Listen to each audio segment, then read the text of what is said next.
Hello, Platinum God Games, back with another Skull and Bones tutorial. I'm a Ubisoft partnered creator and Twitch streamer, so check the description below for all my social links, including my Twitch channel and live times.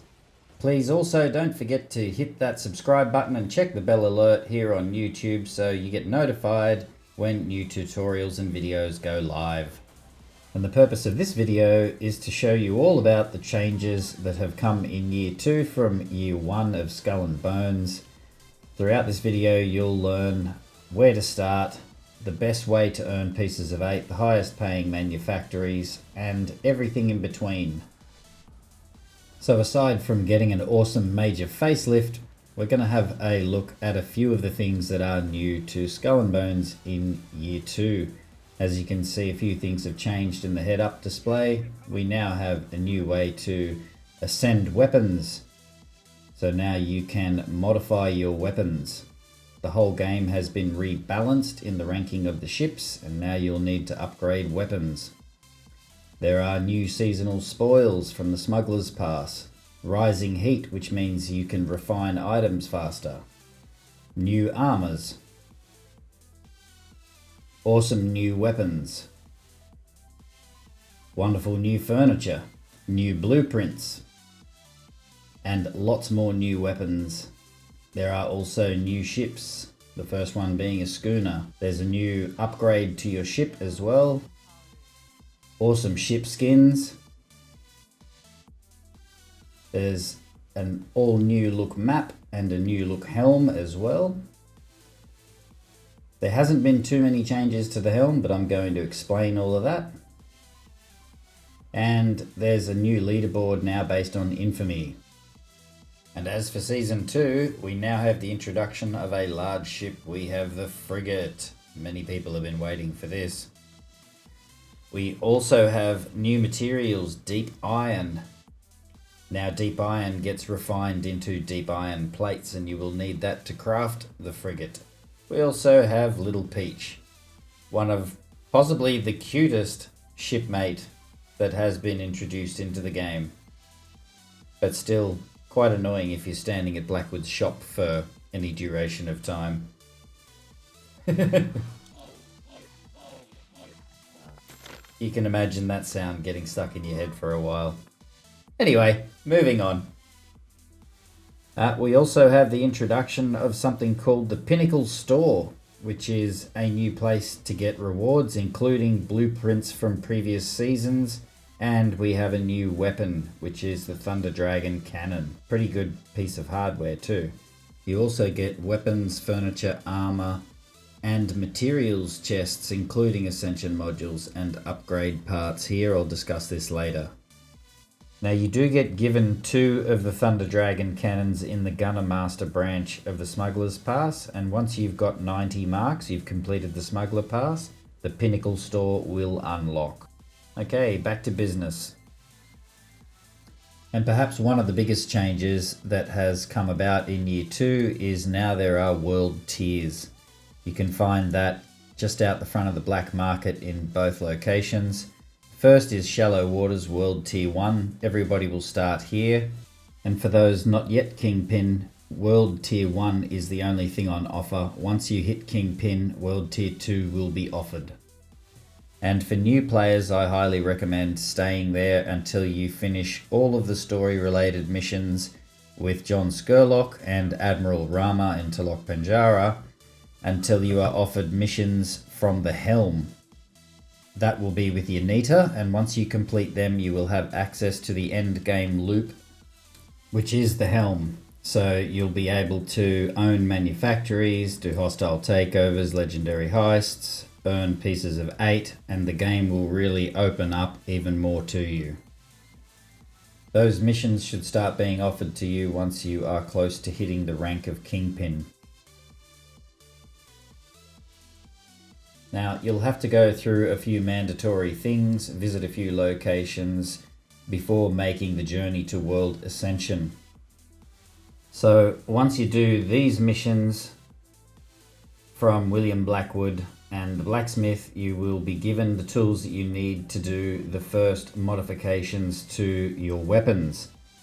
You'll be given Ascension Modules and Upgrade Parts, but you will be lacking one thing. You'll be lacking the Masterworks kits. Well, two things. You'll be missing pieces of 8 as well. So before jumping into World Tier 2, which will give you a higher value of items, they will drop more frequently, especially Ascended items. There's a few different ways you can go about getting the Masterworks kits and pieces of 8, and we're going to delve into that very shortly. Now, the first thing that I do recommend doing once you get into Tier 2, especially if you're a returning player and you have pieces of 8, is get a Masterworks kit, which I'll show you a few locations of that, and save your pieces of 8 first to upgrading your ship. So you can get to level 7 and you can get to 15 in your rank very easily.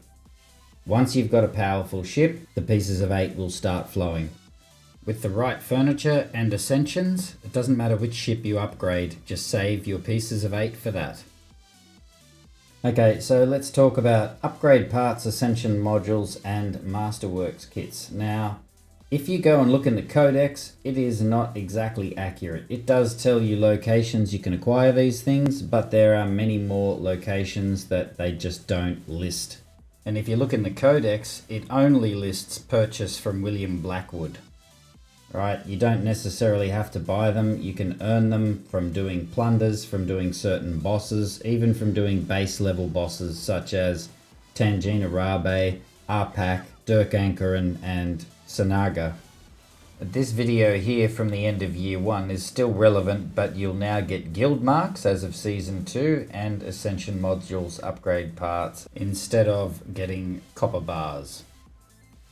Now, in relation to the Ascension Modules, you should be given enough through the story missions introducing you to Ascensions to be able to ascend to level 2. But moving on to level 3, you will have to move to World Tier 2.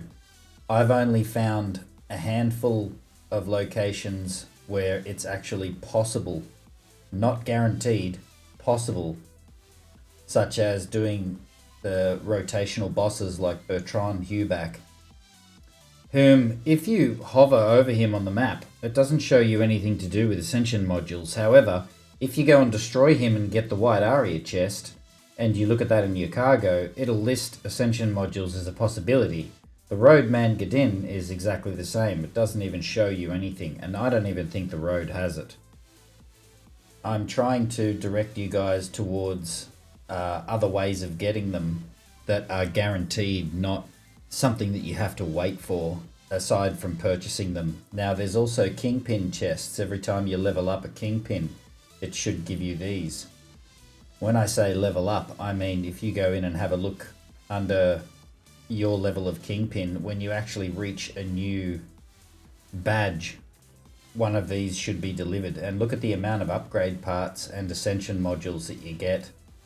So for your easiest way of upgrading, ascending your weapons to level 3, I would definitely check your warehouse. Check the mailbox and see if they have been delivered there. If you do have some you may not be aware of, especially since they opened up the warehouse to 500 slots. It's pretty easy to overlook. The other thing is convoys. You can get Ascension modules and upgrade parts from doing convoys. You also get rogue materials, which you'll need, and I'll need to tell you about upgrading rogue materials. They've since reduced the time of upgrading rogue materials as well. It used to take an hour, now it's only half an hour. Now, the Masterworks kit, that's a different story. You can get them from Ah Pak, only in World Tier 2. However, some time-limited special events do offer them in World Tier 1. Your best bet is to head straight to World Tier 2. And I'm going to explain the best thing to do with ascending, because the number one thing that you want to do, as I mentioned, is to upgrade your ship to level 7 and ascend your weapons to tier 3 so that your ship can reach rank 15. The pieces of 8 will start flowing after that. So our next step in this guide is to look at Ascensions and where we go from there. Now, as you can see, this was Ah Pak in World Tier 2 in Year 2 Season 2. And we're going to look at the chest now. you will get upgrade parts and Ascension modules from opening the chest, and it was 800 something pieces of 8. This time we didn't get a Masterworks kit, unfortunately, but again, this is in World Tier 2. You can see those purple chests there are from a limited time event, which is the Moonshine Larceny event, and they do contain Masterworks kits. Now I'm going to talk about farming Masterworks kits and pieces of 8 on a larger scale a little bit later in the video. First things first, time to ascend the weapons. And you should have enough pieces of 8 from doing those story related missions earlier. Then we can make our way into World Tier 2. So Ascension basically consists of a small unlock fee, and then that weapon is actually bound to you. You cannot trade it or jettison it, it will be lost forever. You can sell it or salvage it for Ascension modules and upgrade parts. There are 3 modifications available: basic, advanced and specialized, each one having a different fee or upfront cost. You can reforge modifications if you're unhappy with them for a cost of upgrade parts and silver. However, beware, each weapon has only 60 reforges. So once you run out of those reforges, you will have to do something different with the weapon. Sell it, get a new weapon and do it again. So you can rummage around in the warehouse and even ascend weapons that are on existing fleet ships. However, if you tab over, it'll go to your ship where it'll show only the weapons that you have on that vessel, including ones you have on board in your cargo. Now, I did say at the start of the video to keep the same ship that you had. Whatever ship you've got, just upgrade the weapons. I'm still using my Lightning Garuda. You can find that video link in the description as well. So I'm just going to upgrade all the weapons on this. Now, it's interesting, the first roll for a modification that I got happened to be faster reload, and the front cannons on the Garuda absolutely could use faster reload. But here's where it gets tricky. I did a reforge just to see what would happen and what would come up. And the reforge happened to be explosive damage, so combustion. And I end up taking that because this season, combustion or explosive damage seems to be important. Alright, so do that to all of your weapons, upgrade them at first with their basic one. You're going to need more upgrade parts anyway and Ascension modules. So to use the next level upgrade, the cost increases yet again. So as you're adding that next modification, you'll probably find that you're going to start running out of parts, and you might need to run out. Unless you've been playing for a while like myself, I have a surplus of upgrade parts. So we unlock the second level. This one's lethal, couldn't be better. Well, it could be better. You can get a god roll which will have a dice in the top right corner of the banner on fire, and the percentage of lethal will be highlighted in yellow. So there are god rolls that are possible. But I also know of people that have been chasing the god roll and have wasted all their rolls, and now you're down a weapon or stuck with whatever the last modification was. So you got to try not to be greedy. It's a gamble and you need to know when to hold them and know when to fold them. Okay, so once you've done that to all of your weapons, you're going to need to make the transition into World Tier 2 in order to get the Masterworks kits. You will need them to upgrade to the 3rd tier. You will see the costing. I'd already done the first gun. Now you'll notice also with these Divine Thunders, the lightning guns, you need Dragon Claw and Scale. Each weapon's going to have its own unique costings, including if you're doing La Piqûre. So the toxic weapons, things like that, they're all going to need unique items to upgrade, as well as pieces of 8 and Masterworks kits for Tier 3 upgrades. But once you have them ascended to at least level 2 and your ship, you should be able to transition in a level 12 ship into World Tier 2. And now we're going to get into the changes of the Helm. First, I'm going to show you a few great ways that you can make pieces of 8. This is in Tier 2. You can make some of these pieces of 8 within World Tier 1, but the amount is smaller. And we're going to get into that now. Now you know how to ascend the weapons. Okay, a little bonus information here for you. You may notice that a few of the clips at the start of the video were of me fighting bosses. So, base game bosses, as I mentioned, such as Ah Pak, Dirk Ankaran, and Dian Sanaga. In fact, there's 6 base game bosses in total found in World Tier 1 and 2.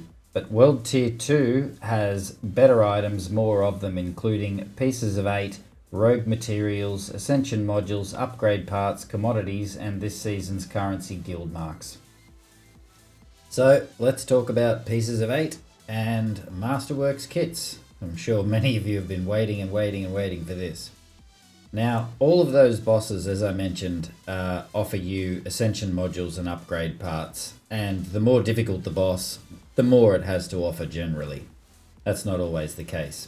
However, if you look at Tangina Rabe, she's Fangs of the Pharaoh.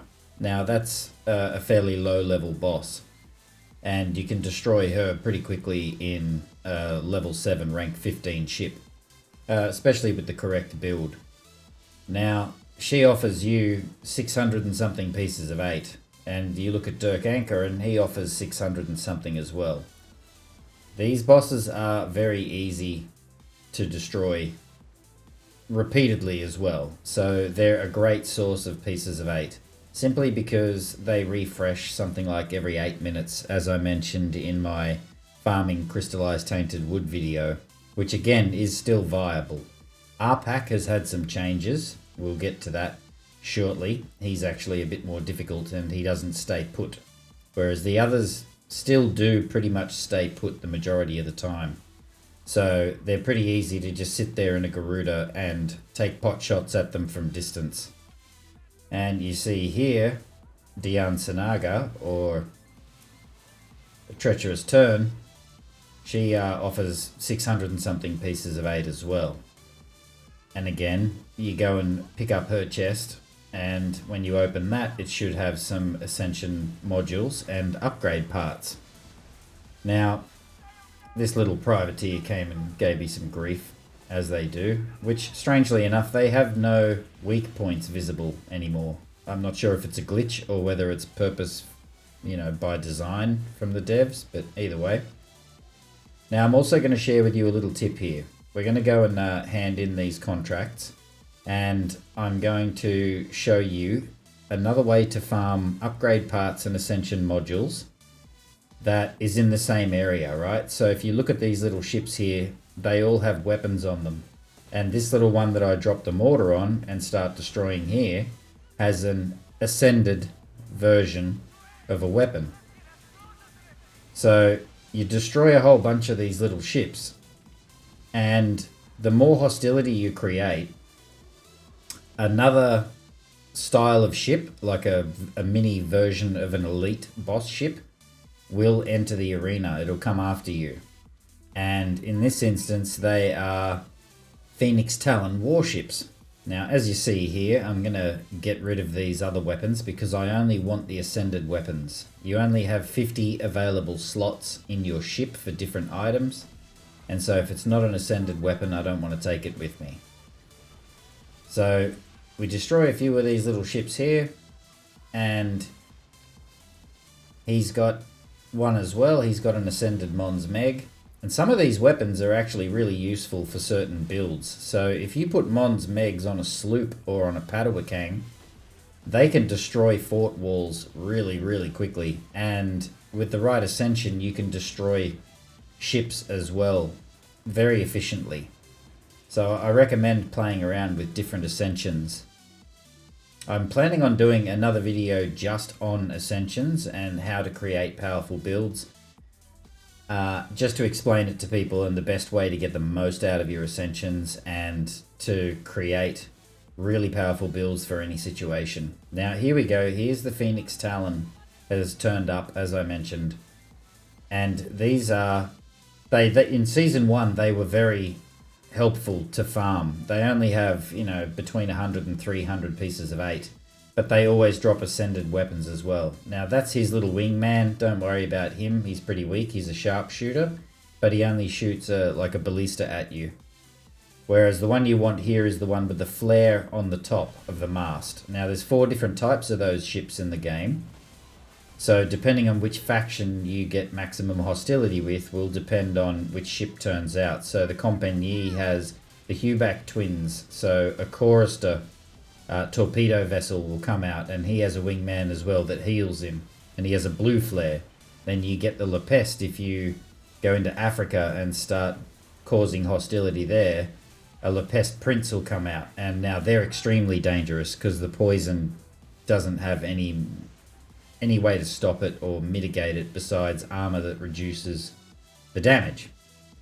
Now as you see, we're going to try and collect the loot here, and he has an ascended Kalanikos Flame. So that's what we want. There's also Gildmarks, Jade Statue, and pieces of 8. Jade Statues are fairly valuable to sell. We'll take the pieces of 8. We don't have enough space for that. And lastly, there are the Shadow Fleet, and they have a version of a Garuda that comes out of the woodwork and starts attacking you too. Now we're back here at the blacksmith with all of those ascended weapons. So we're going to select salvage here and then tab over to our boat's cargo, our ship cargo. And you can see we're not going to keep any of these. I'm not. You may want to keep some of them, depending on what the Ascension is. I've got all of these weapons already. I don't need them. And for the purpose of this video, I just want you to see the amount of upgrade parts and Ascension modules you get. Now, if you get level 2 and level 3 ascended weapons and you salvage them, there's a higher possibility that you'll get 6 Ascension modules. We got 2 there and 2 upgrade parts. So not bad in all. Alright, now on to Masterworks kits. Now I'm outside here at Grand Fort, where I've just finished a plunder and I've been awarded the Masterworks kits. Now, Grand Fort and Megafort Oosten are the only forts that happen to drop Masterworks kits. So you have to do a full plunder. Your best bet is to take a contract with you from the Helm for raw Helm materials. And this is Megafort Oosten, a call for help. Now the reason I'm showing you the call for help on Megafort Oosten is because you may be thinking I can't take on Oosten, but you can. So what you do is you go to the fort and you spyglass the fort, and that way you can actually do a call for help yourself. And more often than not, a lot of people turn up because you're getting 2,000 pieces of 8. So this is the loot from World Tier 1 Megafort Oosten. Notice that there's upgrade parts and pieces of 8, but no Masterworks kits. However, it is a great way for you to earn pieces of 8. Now, this is World Tier 2 Megafort Oosten, which can be quite a bit harder without the right build and strategies. However, this is where you're going to get your Masterworks kits. Now, I'm going to show you a little tip, trick here, in case you had more than one contract from the Helm, because you get quite a large amount, over 1,000 of the raw material, and more often than not you'll finish up encumbered, which means you'll be over the weight limit for the ship. So you need to ditch some items. If you have 2 contracts, there is no way for you to ditch items unless you ditch all of the raw Helm materials you just picked up for one entire contract, and someone may sail past and collect that, so don't do that. After a while you start to not really care if you leave behind some Masterworks kits or upgrade parts, whatever. But in this instance, because I'm only just above the limit, I'm going to drop some items that I know weigh a lot that I don't care about because I have a lot of items. Because for whatever reason, the game chooses to give you other things rather than giving you the Masterworks kits. Or even chests when you're doing convoys or bosses. It always picks up the garbage first. Like, it'll pick up the repair kits and things like this instead of the expensive things like the chest or the commodities that are worth a lot of money. I don't know why. Which also brings me to another tip I'm going to share with you. Now, you may have noticed earlier in the video I had quite a lot of things in my cargo, but I only had one of each, like I do here with the Helm materials. Now, this is from Season 1 in Year 2, when I was heavily farming Megafort Oosten. So I kept one of each of the items that I wanted to pick up when there was lots of other ships entering the arena as well that were carrying these items, like upgrade parts and pieces of 8. You no longer get to keep the pieces of 8 on board. They removed that as of Season 2. But I keep certain amounts of cargo for weight, usually when I'm going to do a plunder, and I will take certain things that I want to be able to collect from the loot off the water once I run out of slots. So say for example I sail around, I destroy a lot of ships, and there's a lot of loot on the water, and I start collecting, and then I have to stop in the middle of battle and being attacked to remove certain items to collect other items that are of more value. Instead, sail around with one of each of these items on there, and that way you can collect that loot and it'll disregard the others. Alright, one more thing I should mention is don't forget about the bounty board. Doing these contracts daily is a great way to get, some extra pieces of 8. Plus you'll also get some items that you can use for upgrading your ship and ascending weapons as well. I'm going to delve into that a little bit after we upgrade. Another good way to earn yourself a tidy chunk of silver, some pieces of 8 and some other materials is to jump into a cutthroat cargo hunt. Now be warned, these are PvP events, so person versus person, meaning that at least one other person can join the event and try and sink you to take the map. So enter at your own risk. However, the rewards have increased over the seasons, especially in Year 2. There is a possibility when you open the chest at the end that you can get an epic weapon such as Dardanelles or anything else from the Legacy cache, which is quite good. Now, when you start the event, all you have to do is try and grab that treasure map off the water. Then you need to look at the location where it wants you to go. Then just sail down there. Hopefully no one joins in. After you've got the map, no one else can join the event. However, if two people start the event at the same time or just before the timer runs out for the map to appear on the water, someone else can join the event and fast travel to you and contest for it. As you can see, I just had some, goofy Shadow Legion enemies that I had to get rid of. I've put this into fast forward because you don't need to watch it all. I thought about skipping through it, but I thought, nah, look, we'll show you just how quick it is. It only takes about 5 minutes. And very shortly we'll get into the rewards.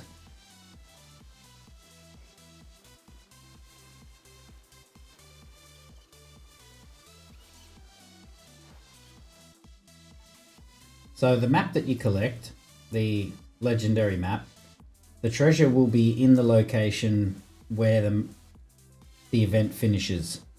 And it's usually fairly close by.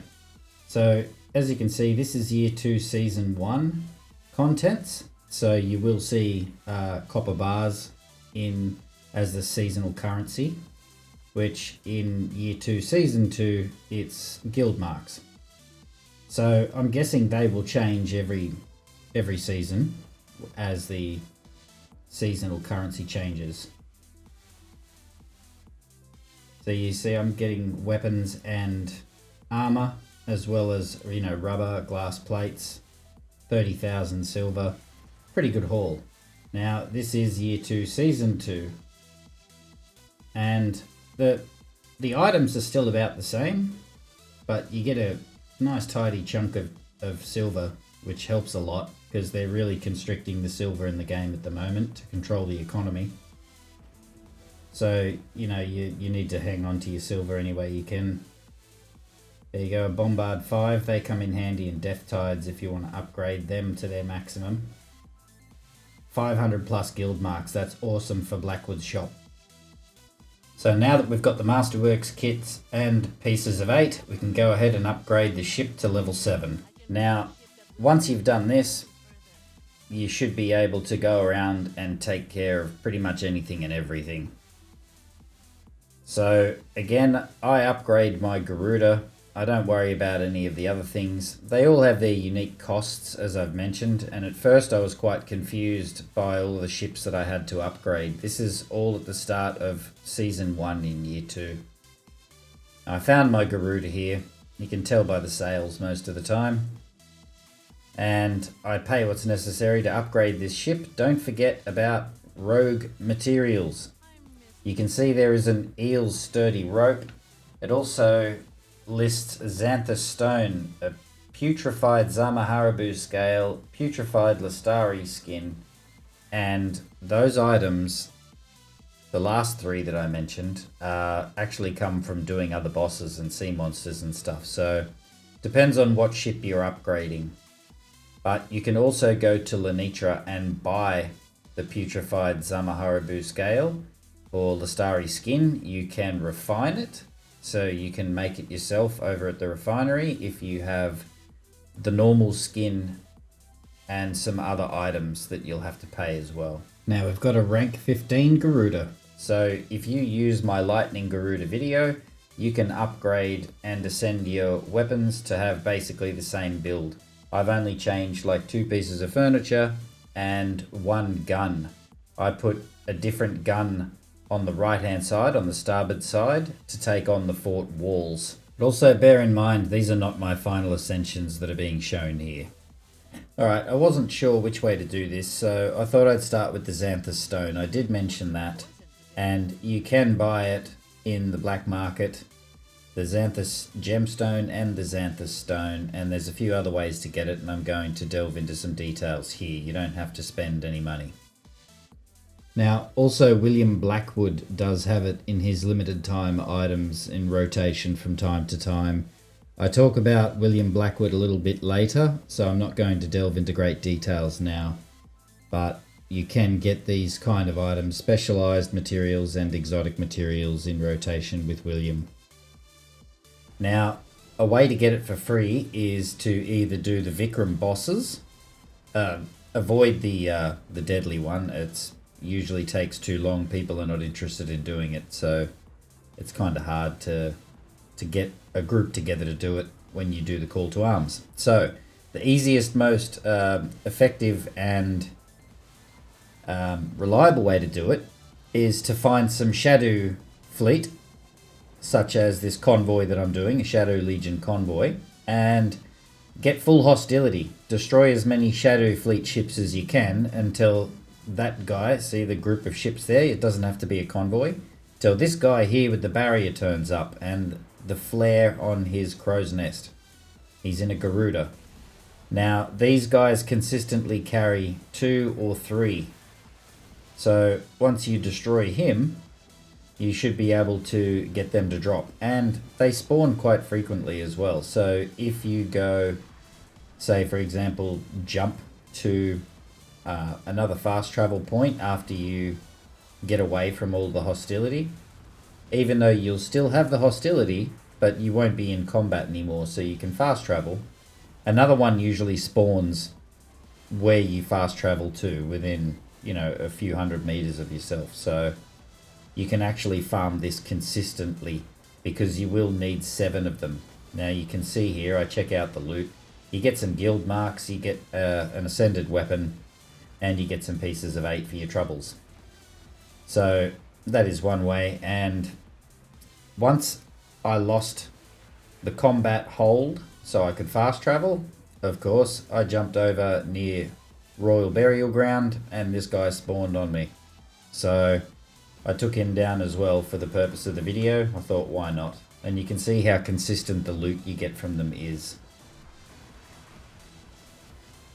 Now, to make this a little more complicated as well, when it comes to crafting or refining putrefied Zamaharibu scale, or Putrefied Listari skin, turns out you actually need Xanthous Stone as well.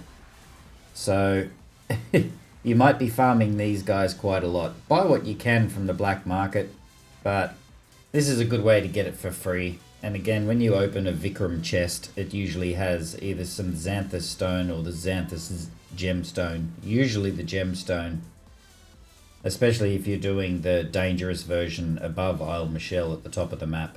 Now, of course, this is the refinery, if you didn't know. You can refine many different things here. It's how you turn raw materials into refined goods. And you'll see here the Putrefied Zamaharabu scale requires 3 normal scales and Xanthous Stone. Same with Listari skin. I did mention you can buy it as well. Now, at the start of the video I mentioned deep iron, and you need to refine deep iron plates in order to actually craft and max upgrade the new ship, the frigate. I also mentioned here about upgraded rogue materials. Eels, sturdy rope, that sort of thing. Now, you can upgrade these. They take half an hour less than they used to. These used to take an hour each. And yes, I do have 1,000 of them. So you can imagine how often I was running the refinery. I had a pretty regimented regime. Now, a lot of this stuff, you can take basic raw materials, like, say, the wood tar, and you can use that wood tar and a few other materials, but you can turn it into wood pitch. And then you need the wood pitch to use that ingredient amongst other ingredients, usually refined ingredients, to be able to make things like the Orca's intricate mechanism. So quick lime, you can use normal lime to make quick lime, that sort of thing. The more complex they get, the more ingredients they get, the more expensive they are and the longer they take. So I highly recommend putting, say, 24 at a time of these on, so that every time you log in, 24 is ready to go. And the reason why I say limited is, 1, because you might be limited on resources, and 2, you might change your mind about wanting to continue. So don't go and put everything that you have onto the one thing. The other thing they introduced this year is the fact that you can actually go to the Huntmaster in Lenitra. He has a whole bunch more blueprints. Of course, there's the usual quests, anything to do with the dragon, the sea monsters, any of that sort of missions you can find in his inventory. And you can now purchase the skin, but it will cost you a decent amount of monstrous tooth. But this is awesome being able to buy them. So if you come along every hour and just purchase 1 of each, it's probably going to cost you about 60 monstrous tooth all up when you're buying all of the skins, but it certainly takes less time. And as far as getting the dragon's claws, the smaller dragon, the heir to the throne, actually drops claws now, whereas before it used to be only the elder dragon. Now there's 2 new chests and a new item called Primeval Fang. And I'm going to talk about that very shortly. Now, a lot of these blueprints cost, as you can see, 75 monstrous tooth, so they take some farming, but a lot of these are awesome pieces of furniture and weapons and armor. Now, there's a couple that are stand out, you know, such as Listari Trophy is awesome. The Heavenly Lance is a lightning torpedo, and you can also now craft Heaven's Mandate, which is an electric culverin. Awesome. Volta's Ward is absolutely a necessity if you're going to take on the dragon, especially because they've sort of buffed both dragons. So I got sunk all the way back to port just doing the baby dragon, the heir to the throne, this season. I was shocked. I went out there thinking, cool, I'll go and grab a couple of claws, and I had my ass handed to me. So I was very quickly humbled. Now, these Gilded Slayers caches are not really very worth it, so I'd hold off. But there's a good chance that you can get a weapon or, you know, the blueprint for the Heavenly Lance. It might save you some monstrous tooth. Now, I went into the wrong menu here. So that's where you'll find the Xanthous Stone as well in the exotic materials. So go and have a look in specialized materials and you'll see here Primeval Fang. I think I said primordial earlier. Anyway, so there it is. they do get dropped by the harder sea monsters, such as Risen Megalostari, Risen Zamaharabu, and the Elder Shadow Beast. Alright, so I wanted to show you guys about the Codex and help yourselves to locate items, whether it be, you know, weapons, raw materials, anything like that. The Codex is the best place to go for it. You can even see up and coming things that are going to be released later, but I'll get into that when I talk about the blacksmith and the carpenter. Now, a lot of the items will show you whether you can buy it or you can get the blueprint by looking in here. So you can see on the right hand side there it says weapon can be purchased from William Blackwood. Right, so there's no blueprint available. The Hellport here is from a seasonal event, right? So the Halloween event. Same with Naga's Call was originally from the Neon event. And it's since become available in the Moonshine Larceny event that's just passed and the current event of Dark Tide Lullaby. Urban's Great Gun is available this season from doing a contract involved with Fort Wolvenhol, and the blueprint is available also. The Dragon Thunder Cannon became available this season as part of the Battle Pass. We're going to touch on that a little bit later as well. Well, I should say the Smuggler Pass, but everyone calls it the Battle Pass. And there's a whole bunch of other items, such as the Ashbreaker and Divine Wind. All of these things became available at different times, and you can find out where to get them via the Codex here. However, it can be misleading, and I'll get into that a little bit later as well, but you can track these items. So it'll show you on the map. If it doesn't give you a decent description, it'll also show you in the map where you can find a lot of these things. So you can see here that I'm missing one of the items in the arms, but it's not showing me that item yet. So, you know, sometimes the devs forget to add things or whatever. I think personally it should have a silhouette, and you'll see that when I go to the carpenter and the blacksmith. There'll be a silhouette of an object that you can get a blueprint for, or that you can purchase from William Blackwood. Look at this, 49 of 52. Now, some of them you can actually see that the blueprint is coming up for release. And I'm going to discuss that in a bit more detail with you when I talk about the Smuggler's Pass and the Pinnacle Store. Now, back to tracking items. So, as you look through the Codex, you can look through raw materials or even refined materials. But I want you to bear in mind, if you're looking for a refined material, it may only show you where to find the raw material because you need to refine it.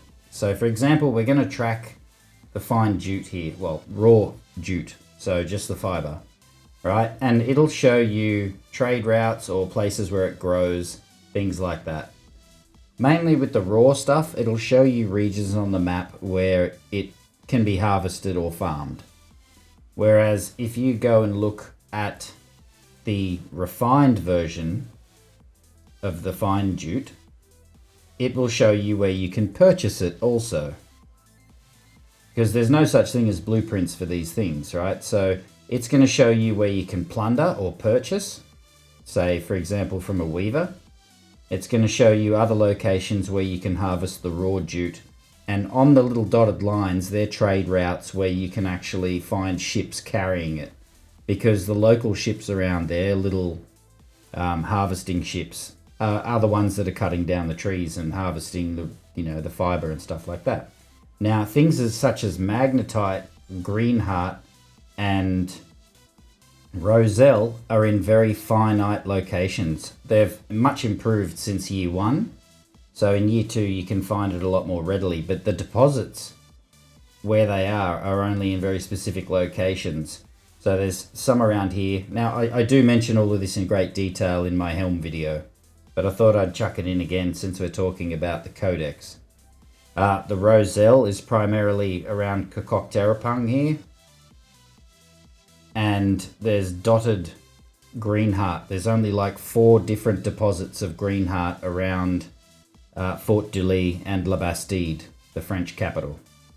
That's the only place you can harvest green heart. It is the most finite. However, whenever you salvage things, you get an abundance of green heart, roselle, and magnetite. So these things are easily tracked so that you can find where they are. Now, as I mentioned earlier about misleading, the Codex can be very misleading when you're looking for exotic materials and such. And I wanted to get further into detail about that. Because since I mentioned the Xanthus stone to you, I thought, well, I might as well show you all about it here. I'm going to give you a couple of demonstrations as to how it can be misleading. So some items will not tell you exactly where to find it. Now, this I believe is poor on the dev side, so the people that make the game, right? So the Xanthus stone, it just says you can get from Vikram's locker. Or Vikram chest, right? So either one of the Vikram bosses, whether it be dangerous or deadly.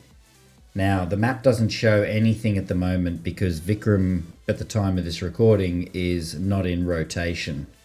But you know through the previous segment that you can get the Xanthus stone from the Shadow flagship that you can call out by getting maximum hostility through the Shadow convoy or Shadow fleet. So I tried to look at some other items here to give you other examples as well, such as upgrade parts. Now it's going to say that you can purchase it from Blackwood.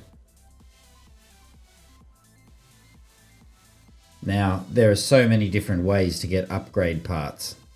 You know, we went through that earlier. So you can track that and it'll show you locations you can purchase it, including here at the Forgotten Candy, where they moved the original ghost ship Mysterious Rogue location to Forgotten Candy.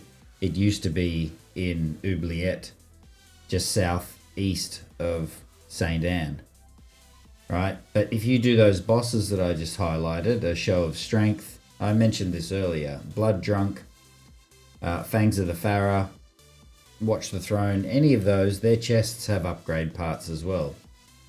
So we go and check another item as well. I'm like, okay, what about the drill bit? The precise drilling bit. I know you get that from doing fort plunders. So this actually does show up.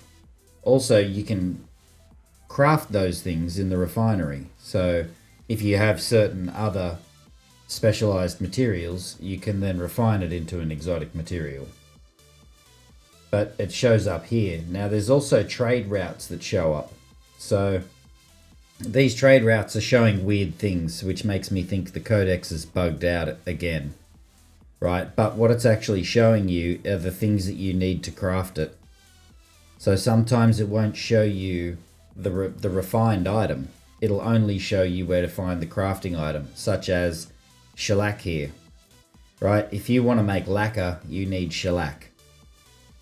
Right, so if I selected lacquer, it would show where you can find shellac. Now, those other ones are coming up weird as well, so I do think the Codex is a bit bugged out. However, this trade route that I'm highlighting should show you, which means that ships along that trade route have a possibility of carrying shellac. And also, in that region where the Rempar is, if you highlight the settlements that you can plunder, they have shellac too. Also bear in mind that sometimes the convoys have refined specialized materials such as lacquer. Now, as I mentioned earlier, we'd go to the carpenter, and as you're looking through the craft new items section and you tab over from the captain's tools, you can search through, and all of the little yellow hammers means that I've got the blueprint and can craft it. But look at the leather station here. This is this week, right? It's currently in William Blackwood's shop, so you can purchase that item. However, the blueprint will be available, otherwise it wouldn't show there as a silhouette. Like the raised quarterdeck came out this season as a blueprint, right? You can see the Plaguebringer's Ward is coming. You can also see here that the secret cache is coming as well. I'm not sure when they'll be in Blackwoods, but I know they will be. Okay, so now the blacksmith, as I mentioned, it's the same deal. if you go here to craft new items and have a good look through, you'll be able to see the up and coming items that the blueprint will be available for. Now, I don't think there's a blueprint in the game that I haven't acquired yet. And I say this to everybody on my Reddit posts and stuff and on my stream all the time. I don't care if you think you're never going to use it, purchase the blueprint. Buy every single blueprint that you can come across. I think I've even said it in a few of my videos too. Anyway, now there's something else that comes up here, right, in the next section, which is ammo. Now they gave us the ability to be able to craft our own ammo. And as you can see, it costs like bronze and nickel ingot and things like this. However, they're deluxe crates, so you can craft your own ammo in bulk, which is extremely helpful. So you can find the blueprints for all of the deluxe ammo crates and stuff in the black market. And when you've got the spare pieces of 8, I highly recommend that you purchase these and start crafting. Alright, so as a bit of an example here, I'll show you a few locations. So we've got Ruined Lighthouse in the Indies, and this corrupt DMC officer has a bunch of weapons and he has a bunch of blueprints too. You can also find the Rempar and the Compagnie, the Ungwana. They all have various blueprints. Now, some of them rotate as well. Some of them have the same blueprints. Like so 1 week they'll have the blueprints and then it'll move or it'll change, it'll swap around, especially these corrupt officers. Any of the ones that generally move around will, you know, swap. But you can see here, I'm buying even the crummy ones, even though I don't really need it. Because ultimately I just want to buy the more advanced one. So skip ahead. The Far Scourge 3 is a blueprint that I would recommend because you can use this puncturing weapon for some convoys and it'll come in handy. So always buy all blueprints. I just wanted to give you an idea as to where you can get some. And as you see here, he has a bunch more blueprints that I'd already bought previously. But they have furniture, they have restoration kit blueprints, repair kit blueprints. They're not all in the same, you know, shop either. You'll find, you know, the enhanced repair kit 1 somewhere in the Indies for the Rempar or something like that, right?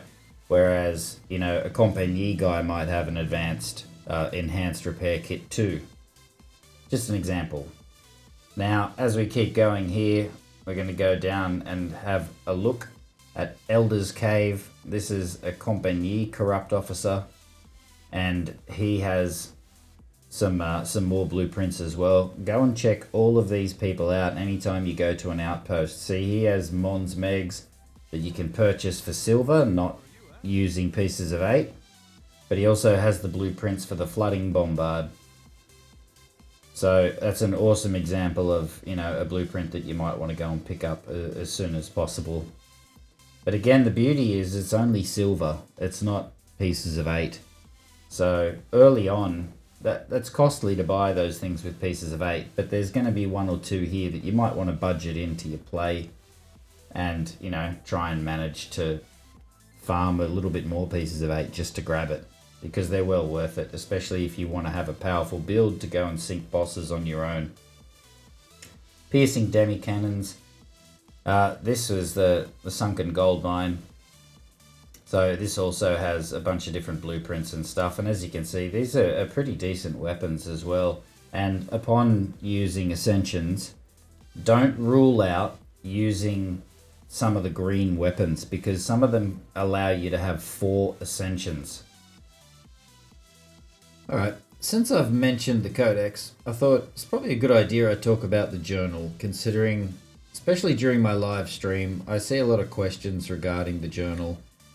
And I see a lot of reports on Reddit of people not being able to track certain missions or not knowing how to do anything. So I thought I'd point it out. And the first tab in the journal basically shows you all of the current objectives that you have. Right? So your current contracts. Now, if you tab over to the world tab here, you can see all of the events that are currently going on in the world, including Wolvenhol, Death Tides. There's a hostile takeover that's active with only one person out of 4 in it. There's convoys, there's different bosses. And if you scroll all the way down, it'll usually show you, as you can see here, any forts that are being plundered and any cutthroat cargoes that are going as well. So you can actually join events via the journal as well. You don't actually have to hover over an event. As you can see, there's the cutthroat cargo and Megafort Oosten's being plundered, but there is no call for help. That's something that I recommend you use before you go out, sail out to a fort and try and plunder it, is see if anyone's doing it, because you might be too late by the time you get there and the fort will take 5 minutes to recover, things like this. Just make sure so you don't go there for nothing. Now that hostile takeover, you could go and join that if you wanted to fight that person for the property, but not really worth it. Easier to see if you tab over to the Helm tab. Apparently the developers are going to put the color back into the icons for Helm activities, things like that. Now, if you want to abandon a contract that you don't want, such as if you go near Kuharabu or something, it'll give you the contract automatically. So you press the square button on PlayStation 5 and then hold it, and it'll give you the option to abandon the contract. Now, this last tab here is things that you've decided to track. Now, this grilled fish is glitched. I can't remove it. And here we have all of your treasure maps. They are not kept in your cargo anymore. They are kept in the journal in that mystery tab. So here is a setting that I would like to point out to you guys. Now again, you can choose tracked or you can choose the top. So it'll take you all the way to the top. So say for example you finish a mission. Whatever happens next, what the journal will select for you to track. Now we've petitioned the developers via Reddit to give us a select nothing option. Now I use tracked, and then every now and then you'll see Litian Ning's here because I'm looking at it. I want to see how far through the boss they are. Every time I open that tab or track a mission and then close it, something like this, there'll always be something selected. So you always have to open the map, press the journal button, and then X out of whatever mission. So I wanted to add a segment about how to create your own powerful ship builds. Now, I've tossed around a bunch of ideas of how to best set this out, and I thought the best thing to do is to show you the shipwright and say, okay, depending on what your purpose for the ship is, you should go to the shipwright until you know the ships and have a look at the perks of the ships, right? They all carry about the same sort of standard thing of having, broadside weapons, bow and stern weapons, and probably an auxiliary. The small ships, not so much until you fully upgrade them, but go and have a look at the perks, because if you want a really powerful ship, there's no point building a support ship if you want to do a lot of damage, right? So it's all about the purpose. You can deck them out with various Ascensions to make almost any ship quite powerful, right? So if you want your daily sail to be a snow, even though that's a tank designed to withstand a lot of damage, not deal the damage, then that's fine. Or you got the Impulsor here, which is the schooner. That's an awesome DPS ship that's designed to deliver damage. So it's not going to sustain a lot of damage. And if you look at things like the Blaster, the Sloop, and the Padawakang are both fort destroyers. Whereas the Sloop deals a lot more with explosive damage. And if you look at the Bombardier here, the Padawakang, that's really strong and dealing more damage when it's anchored, so when you're stopped, which is primarily doing forts, things like that. Now, if you go into the ships, and the only ship that I don't have upgraded right now is the schooner. even though my example of a powerful build here is going to be my sandbug. Go and have a look at the upgrades, and you can preview the upgrade. So you can see what's actually going to change in the ship at each level that you upgrade it. So you can get a better idea of what you need to aim for in order to really get the best or the most out of this ship and unlock further perks. So the Toasty is my sandbuck that I've designed for various convoys or bosses or whatever. But the most important thing we need to touch on here before we go any further is the purpose yet again. As you can see, it's a fire build. Now, what are you going to be using it for? A daily sale, or is it specifically for a purpose? Now, as an example to look at what the purpose is, I'm going to show you something called affixes.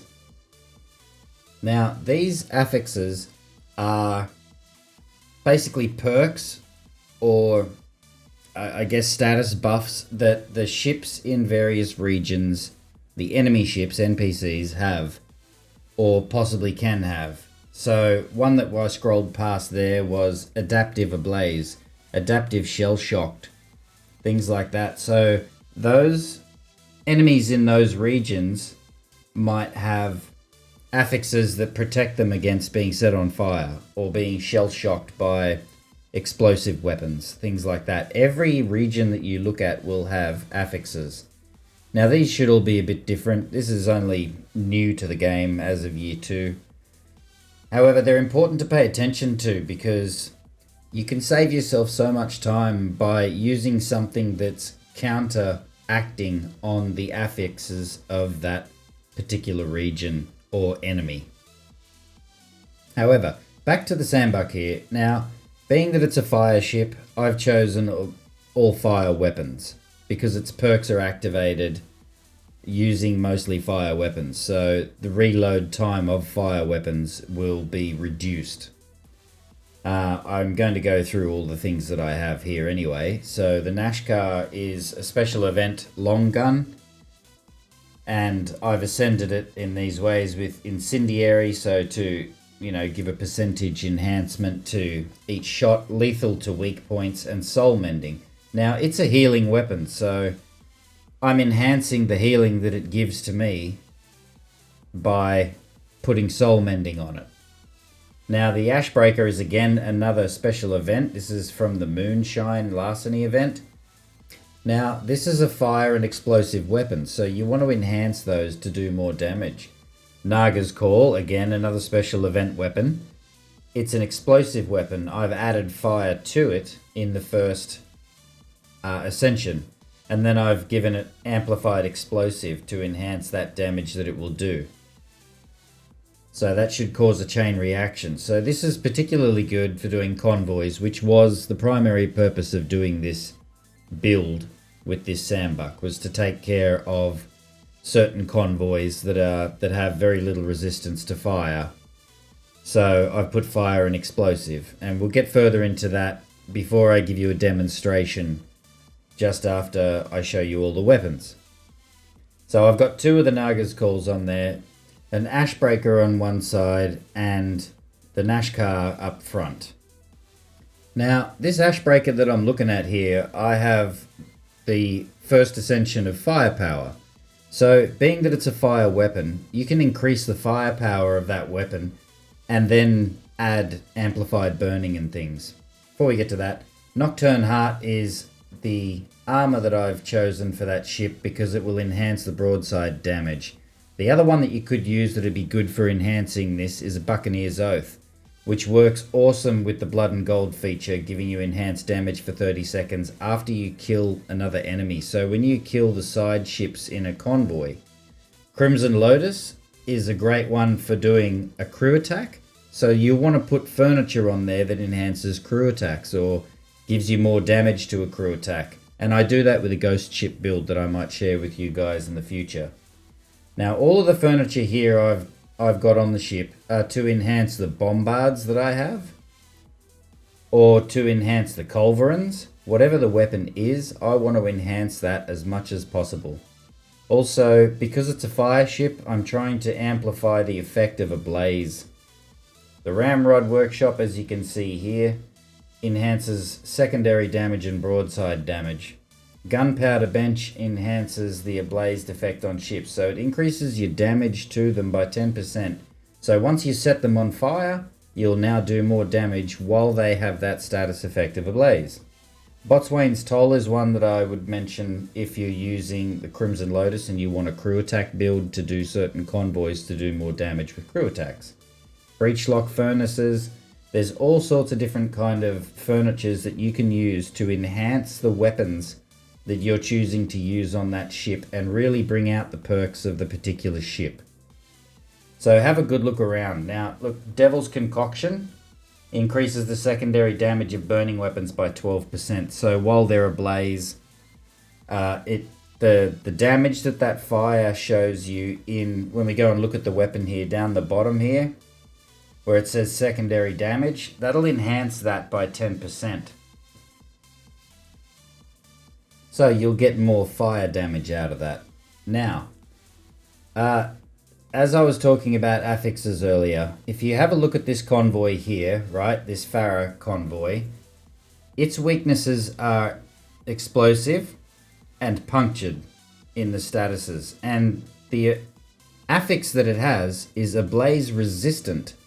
So you wouldn't really want to use a fire build on this particular convoy. You could still get it done, as I'm going to show you here, but it'll do less damage. Whereas if you used a combustion build like the schooner, or you use, say for example, the Garuda with a puncture build, which the Garuda's specialty is puncturing in shots from afar, it will do much more damage than whatever build I'm doing here with my Sambuck.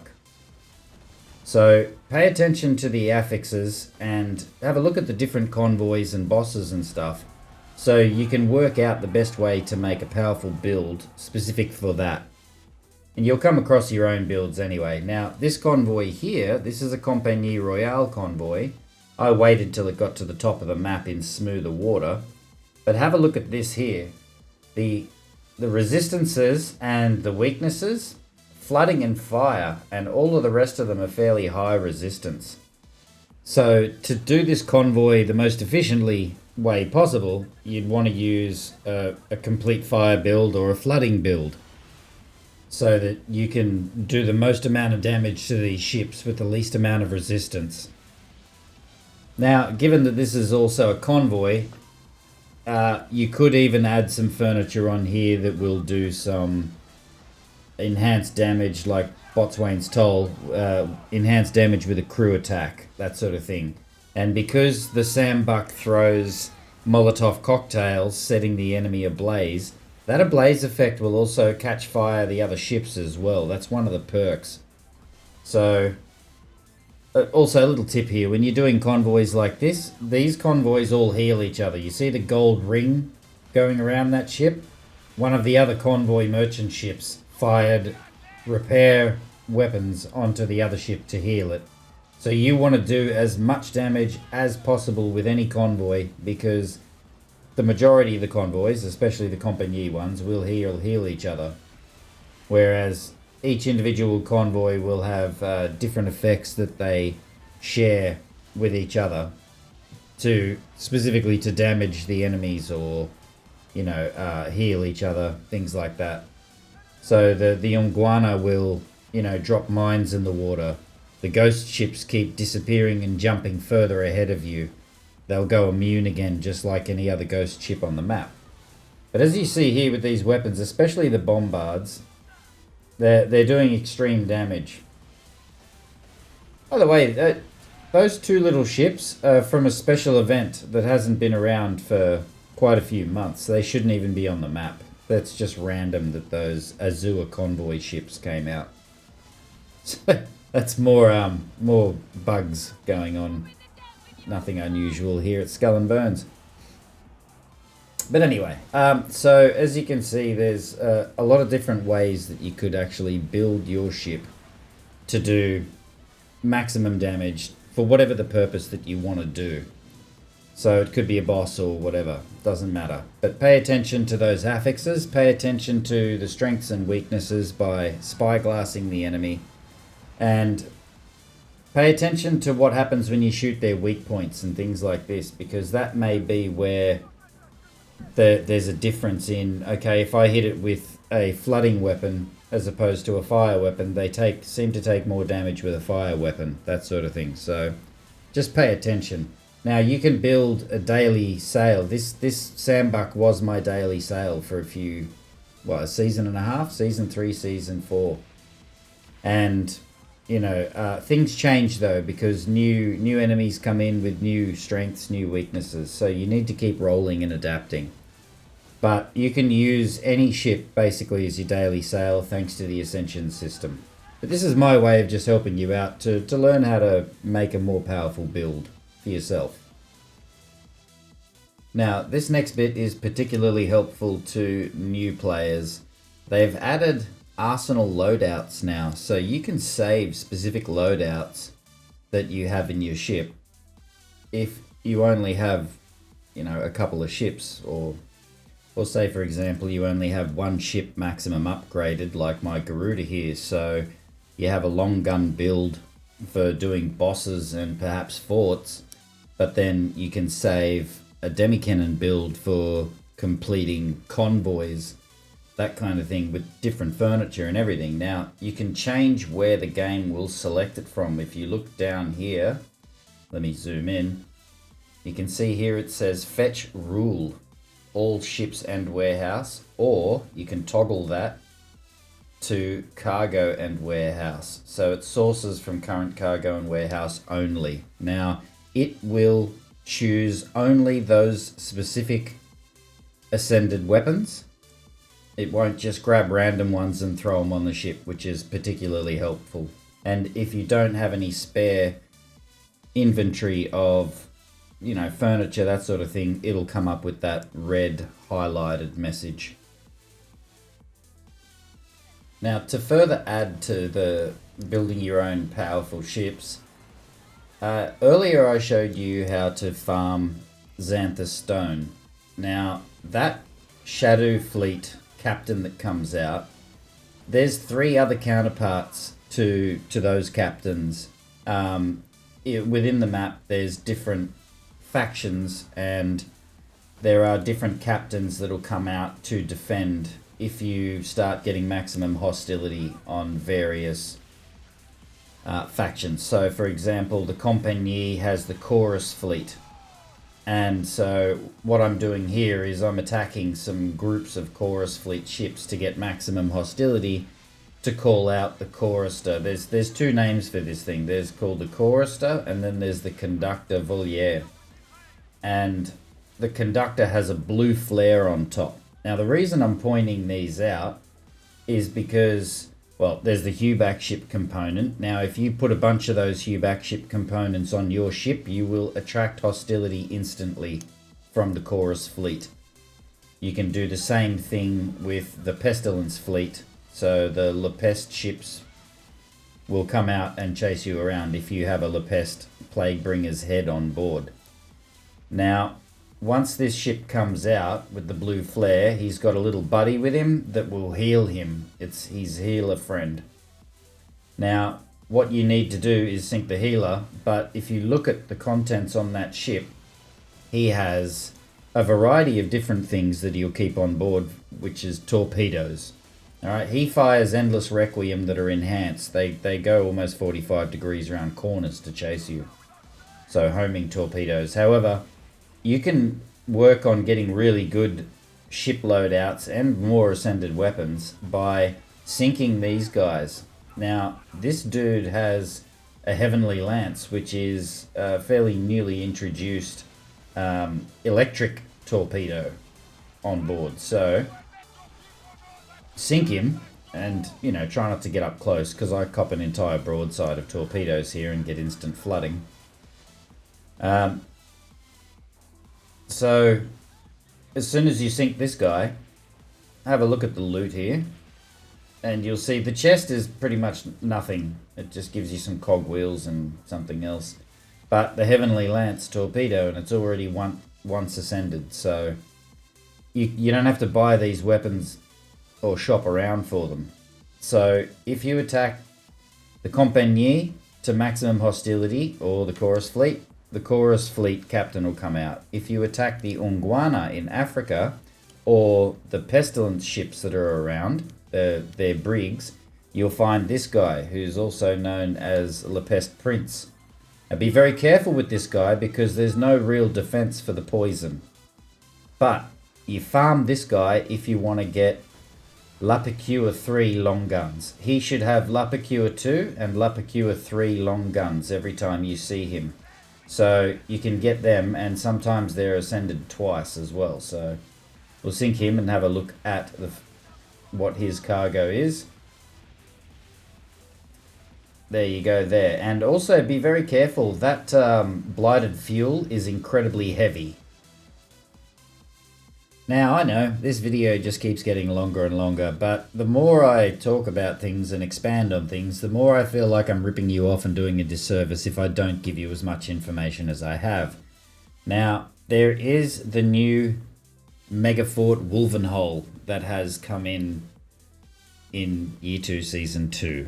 Now, this is a load of fun to do, and it's the only way currently besides purchase to acquire deep iron and deep iron plates, besides the gifted from the Smuggler's Pass, or purchase from William Blackwood, or an event store such as Dark Tide Lullaby or Moonshine Larceny. In order to upgrade or craft and upgrade your frigate, you're going to need to do Wolvenhol a whole lot of times to get that deep iron.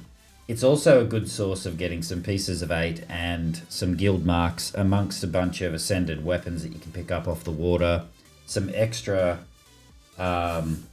pieces of 8 from one of the bosses that starts at the fort with you. Now, you'll need to go and identify the fort during this mission, Plunder and Peril. I've cut all of this very short. I don't want to give away the fort for you guys. So I cut out the actual Battle of the Fort also to shorten this video. Now, there's a couple of things to be aware of, is that when the Commodore drops the loot, it's pretty easily missed. So keep an eye out for when you defeat him. There's also a chest that's given to you after completing Wolvenhol, which is called Megafort Cache. Now, this contains some awesome stuff. We're going to go into the contents of the chest after, but something I wanted to mention to you is, let's call it a public service announcement. When this fort first started, a lot of people were turning up in their frigate, and they were turning up in a brand new frigate that was only a level 9. Go in your level 15 ship. Don't become a burden on everybody else by turning up in a low-level, underpowered ship and not being able to contribute, because this fort can take 20 minutes. So go in your most powerful ship. If you can, go with ascended weapons that are designed for destroying walls, siege. That's all. Just try and think of your fellow pirates, yar. Okay, so once you go back to the map after identifying it, you can hover over the map and trigger a call to arms. Then you will have to take care of all of the fort. As I said, I'm going to skip this to avoid spoilers. But the end of Commodore here, just to show you the loot that he drops on the water. Now, this was my first time doing the fort, so I actually missed it and had to double back later. And that's when I saw it, hence why I'm telling you. You know, it's easily missed. You can see the loot on the water there. And once you finish this, it'll show you all of the loot that you get given automatically. You don't have to collect it. However, it shows you so briefly that I had to slow this footage down just to get a longer look at the entirety of the loot that you get. And of course, as always, I show you a chest opening now of the 10 Wolvenhol caches, and I go through the cargo on the ship too. Okay, so if you are a returning player and you have a level 15 ship, or you've got a level 6 that you're upgrading to a level 7 and you can do so fairly easily, then I recommend you go and hit the fort as soon as possible.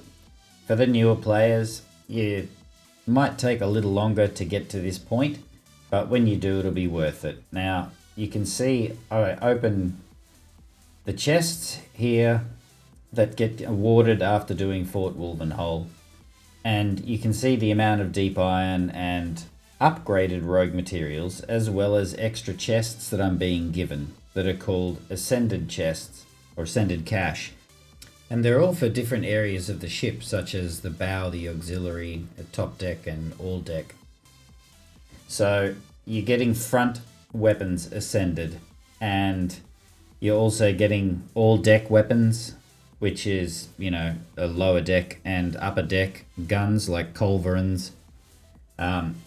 Top deck is usually torpedoes, bombards, things like that that you can't take underneath, long guns, that sort of thing. And auxiliary weapon slots as well.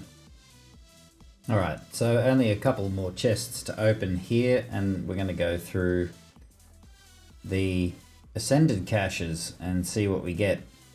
Now, I like to open the chests in bundles of 10, so most of the time I'll just stash them in the warehouse, because when there's weapon drops or furniture drops that happen from any kind of chest that you get, I like to try and work out what percentage the drop rate is.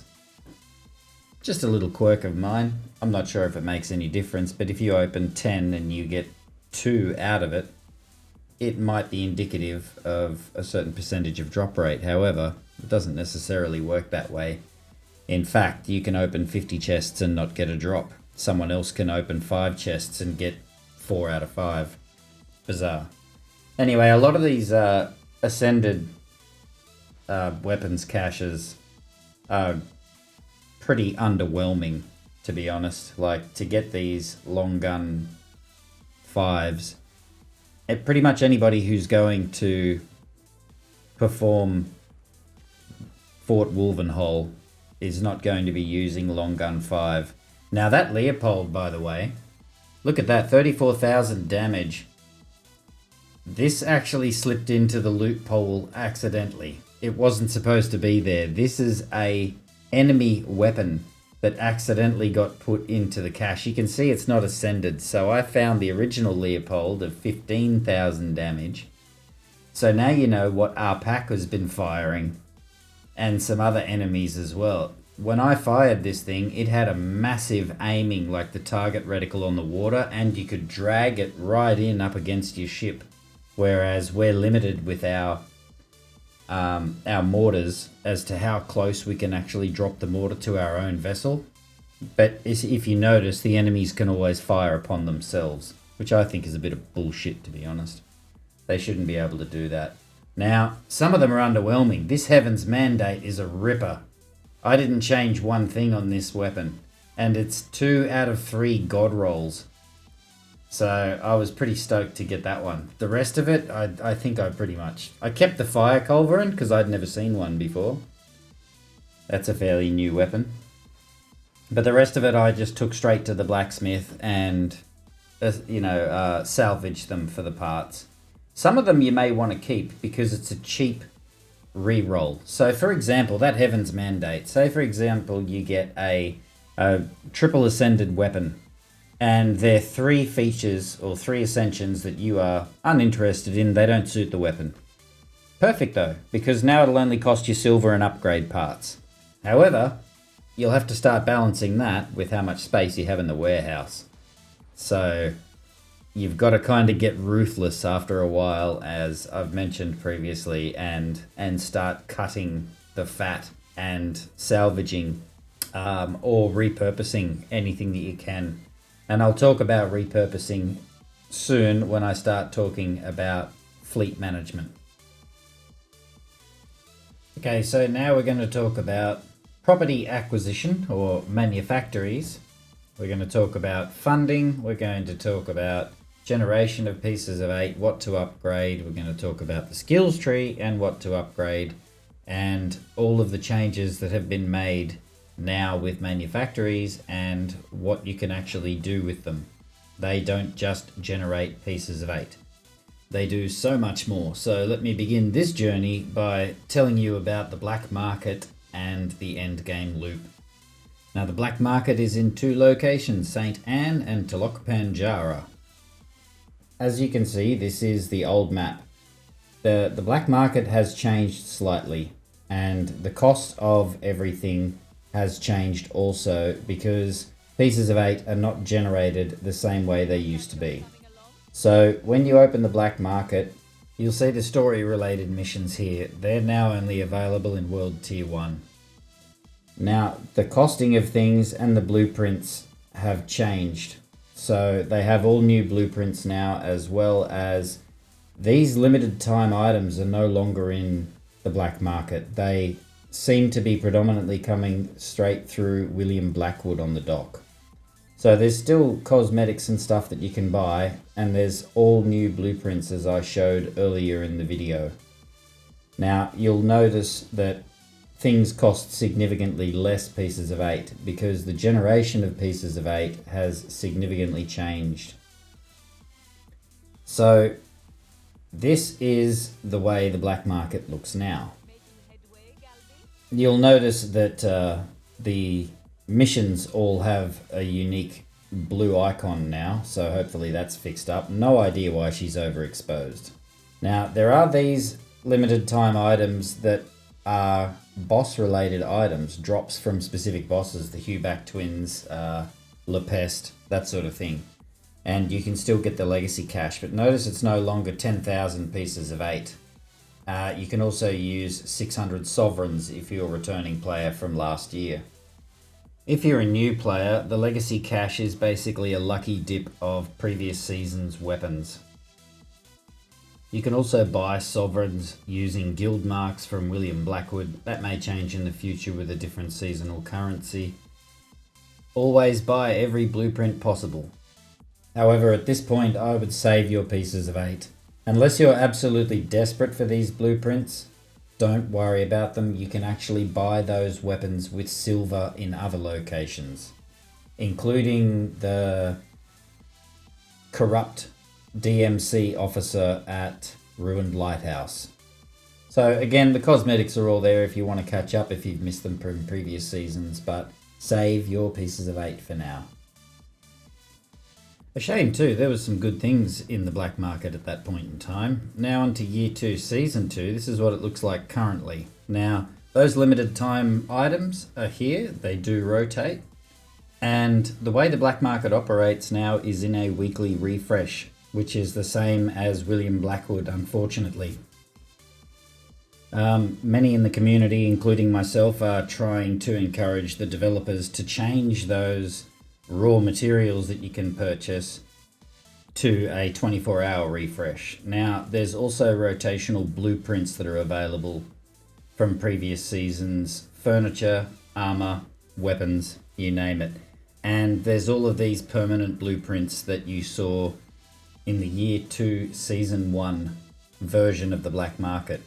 Now, they have increased the amount of pieces of 8 slightly. I think it went up about 4 pieces of 8 per hour with each individual manufactory. These blueprints are always here, so chip away at them because there are some really good weapons, and keep an eye on it weekly because when they change, you might miss out for a while. I post every week on Reddit with the updated William Blackwood's shop and the black market, and there's always someone that posts in that post, I was hoping for this particular item, and that particular item like probably just left or was in an event. So do keep an eye on it all the time. Now I don't know why these are scattered sporadically. I'm raising that with Ubisoft as well. Like, why is there a Mons Meg in the middle of the cosmetics? That's bizarre. Mons Meg is invaluable for doing Fort Wolvenhol, so the big Megafort. So if you're a returning player, the Helm still looks the same. For new players, I'll go through this anyway. I'm not going to delve into the giant details of it, but there's still the supply network over here and the order registry, as well as what we call the distillery, which is where you make your rum and gin. Now you're going to have to unlock this stuff from the skills tree within the Helm. It's no longer just books anymore. I'm going to delve into that in greater detail, but this is the old look distillery and now the new look distillery, and the main difference is before you could only craft one item at a time, now you can craft up to 3. Okay, next up we have the order registry. Now again, not a lot's changed. It has had a facelift and there are a few upgrades that can help you earn some pieces of 8. And there's no real big changes to this. There are still deliveries on an outpost and deliveries on the water, also called roving. Alright, on to the supply network. Now, unfortunately, as of Year 2, Season 2, this is where things get quite disappointing. This is Year 1, and you used to be able to grab a lot of these contracts. You could get 4 supply deals on land, and you could go to the person, the Helm liaison on land, and cash them all in at once. And the roving supply deal, you could grab 3 of them, and then every 2 hours when they refresh, you could grab another 3 and then go out to Isle Michelle, which is where the Helm ship was always situated, and you could either destroy it, pay money to do business, or even board them if you wanted to, and you get a bonus of Helm materials, and you'd be able to do all 6 of those contracts at once. Now, as of Year 2, Season 2, this is no longer viable to do. It's not worth your time because they've scattered them sporadically all around the map. At best, you're lucky if you can stack 2 of these together, and they're in locations where no one's going to be sailing out to do it. So I said to focus on doing the plunders. Now, here are some of the contracts for the different forts that are around. I highly recommend stacking these. And what I mean by that is if you can do 1 plunder and have 2 or 3 contracts, the better. Just be careful, as I mentioned earlier with the pieces of 8, that you can become encumbered, which means your ship is now overweight and you will only travel at 4 or 5 knots. So if you're still under heavy hostility, it can get quite dangerous. You can get sunk. Now, if you get sunk and you're well encumbered, the problem with that is that you can't pick all of that cargo back up in one go. You have to make several trips. I'm going to touch on the upgrades very shortly, including the one about plunders. So we're going to have a look at the Helm map now, and I'll go further into those details. Now, I don't need to go into too much detail here, but this is the Year 1 map and what it looked like. As you can see, the Manufactories say level 10 there. Right, so this is the Red Isle. There's 19 properties in total here. Nothing's changed there. Coast of Africa, there are 23 properties. And in the Indies, there are 34 properties, totaling 76. Now, if you have a look at some of the hourly rates of pieces of 8 generation, this is 96 per hour. In the first year, you could actually earn quite a lot of pieces of 8. Now, this is Year 2, Season 1, and they nerfed everything quite heavily. So now the Manufactories only go as far as level 5, and the piece of 8 generation in Season 1 was absolutely abysmal. There were a couple of high-paying properties, but nothing really got over about the $9 an hour generation. So they have improved this come Season 2. So they've all been given about a $4 bump for pieces of 8 per hour. Let's talk about the Helm Empire Overview upgrades, which used to be in book form on the Helm Empire Overview desk in the Helm office. Only a handful of these have actually changed. They are still the same, they've just changed the way they lay it out for you, and again they've added new features where manufactories can actually produce items like refined materials, things that you would go and harvest ordinarily, and even some exotic materials that you would get from doing fort plunders. You still have to upgrade the manufactories to be able to unlock a higher rate of payment, or generating pieces of 8, and you still need to unlock the production of Helm wares within the distillery and the laboratory. Now, this is the new upgrades skill tree, and this can be accessed anywhere via the Helm tab. If you look at the top there, you'll see the octopus tab, and so you can upgrade these on the go, doesn't matter. Now, if you're a new or even a returning player, upgrading this upper arm or branch of the skills tree in the Helm skills tree is only going to cost you about 18,000, but it will increase the amount of raw Helm materials that you get from doing supply deals. It will, same with plunders as well. It'll give you chances to increase the amount that you get when you do rogue hunts or a roving supply deal. There's even one in here for doing your order deliveries, which you don't really need to do now at all, but you can double the amount if you board the ship, and the same goes with doing a roving supply deal. So if you board the Helm ship instead of just sinking them or doing business with them, you get a bonus. So doing these will help you to generate more raw Helm materials so that you can have your production running for Gold Skull Gin, Gold Skull Rum, Black Lotus Opium. You need to upgrade those as well because they'll all start in the lower versions of those. So White Skull Rum, White Skull Gin, and then you upgrade that to be able to produce the Gold Skull Rum and Gin. And the same thing in Tulok Panjara with the snuff. It's black snuff and then silver snuff.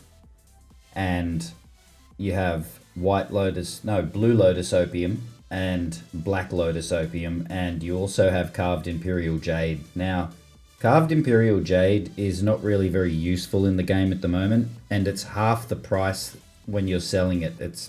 You get half as much as you do for selling the upper level refined versions of the other products. So we're going to go into a little bit more detail in that. However, I do have another video that explains all of this from year 1, which is still 95% relevant. So this goes into great detail about all of these items and activities and missions that you can do through the Helm. So the link is in the description below. Understanding the Helm is the video, and I recommend watching all of this for a greater understanding of the endgame loop. Now, upgrading this before you do plunders, inside intel. This will increase the amount of raw Helm materials that you get with each plunder, so this is in your best interest to do early. Now, I went out and acquired myself some footage of the encumbered state. Now, here am I in my Garuda, my Lightning Garuda. I just did Fort Premi with about 4 or 5 contracts, so you can see what it's like when you can only sail around at 4 or 5 knots. And in a second I'm going to show you just how much is on board. So they pack your ship when you do that many contracts. So you're probably not going to get, in a normal Garuda or something, you're not going to get any more than say 1200 of the Helm materials without being encumbered. Now, the Understanding the Helm video has a bunch of tips and tricks and a great explanation of the entire endgame loop, whereas this video focuses more about the changes, what is no longer worth doing and what is still worth doing. So once you've upgraded this upper part of the Helm branches of the skills tree, I recommend you go around and unlock the ability to upgrade your manufactories. So we're going to delve into that now. I don't think we need to go further into what is in the upper branch of the Helm. Given the changes of Season 2 in Year 2, pieces of 8 are much easier to come by, so this shouldn't take you very long at all to actually acquire all of these upgrades while you're still doing other things such as acquiring manufactories. Now, we should get into the next things that you should upgrade to use your pieces of 8 the most wisely. Now, this is worth a mention. This one here, Master Distillers, if you upgrade that, as you can see, you get a chance to get more helm wares when you're producing them. So I recommend doing both arms of this. Okay, so when you go back to the helm tree and you're looking to upgrade the next things, go down to the lower branch of the Helm Empire. And you'll see here Empire Administration. This unlocks more manufactories. Now, if you don't unlock these little octopus symbols that are actually in every branch of the skill tree, you can't acquire any more properties than the 8 that you initially start with. Now, coercive growth is incredibly important to purchase early on because it enables you to do hostile takeovers, buyouts, and legendary heists. And if it's for a property that you already have, it'll upgrade that property automatically without costing you any pieces of 8. Here's a quick look at what I mean with a buyout. If you have a look here, you can see there's a little picture of a building and it says owned. Now, if it wasn't owned, it would say the name of the property that would be getting the upgrade that was originally for purchase. Okay, something else I wanted to mention here too, which is quite interesting, is that you get the Gilded Raider cash still. You get 1,080 pieces of 8, which is really helpful. Now, the double Gilded Raider cash, you can actually open them and possibly get an open helm lease. And some raw helm materials, which is great. Also, they've added a mini map in the top right corner this year, and now as of season 2, they've actually added a more detailed map of the land. Obviously with land combat coming out in the next season as well, so it's easier to check there so you don't run around aimlessly. So you can see exactly where this guy is. I'll let the buyout play out.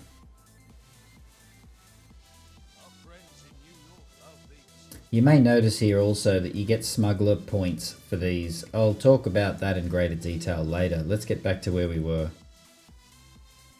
The lower branch here contains the large quantity of these 8 at a time unlocks of manufactories. And it's important to unlock all of these to acquire all 76. Now, other branches in the skills tree for each individual faction contain one of these octopus symbols that unlocks a further 3. For each individual faction, you will need to go unlock all of them as well. But grab coercive growth, and as you're starting to acquire all of the manufactories, this will largely help with you upgrading them for nothing. Okay, now the part that I mentioned to upgrade in each individual faction branch of the skills tree are these here, Manufactory Expansion. So each one of them has a connecting node before it branches out.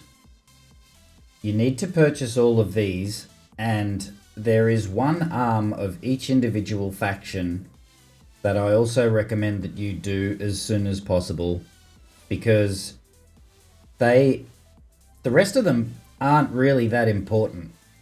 But the nodes here that start each individual faction enable you to be able to add a ship for automatic collection of pieces of 8. So once you get manufactories to level 2, you can actually see that I've got ships anchored there.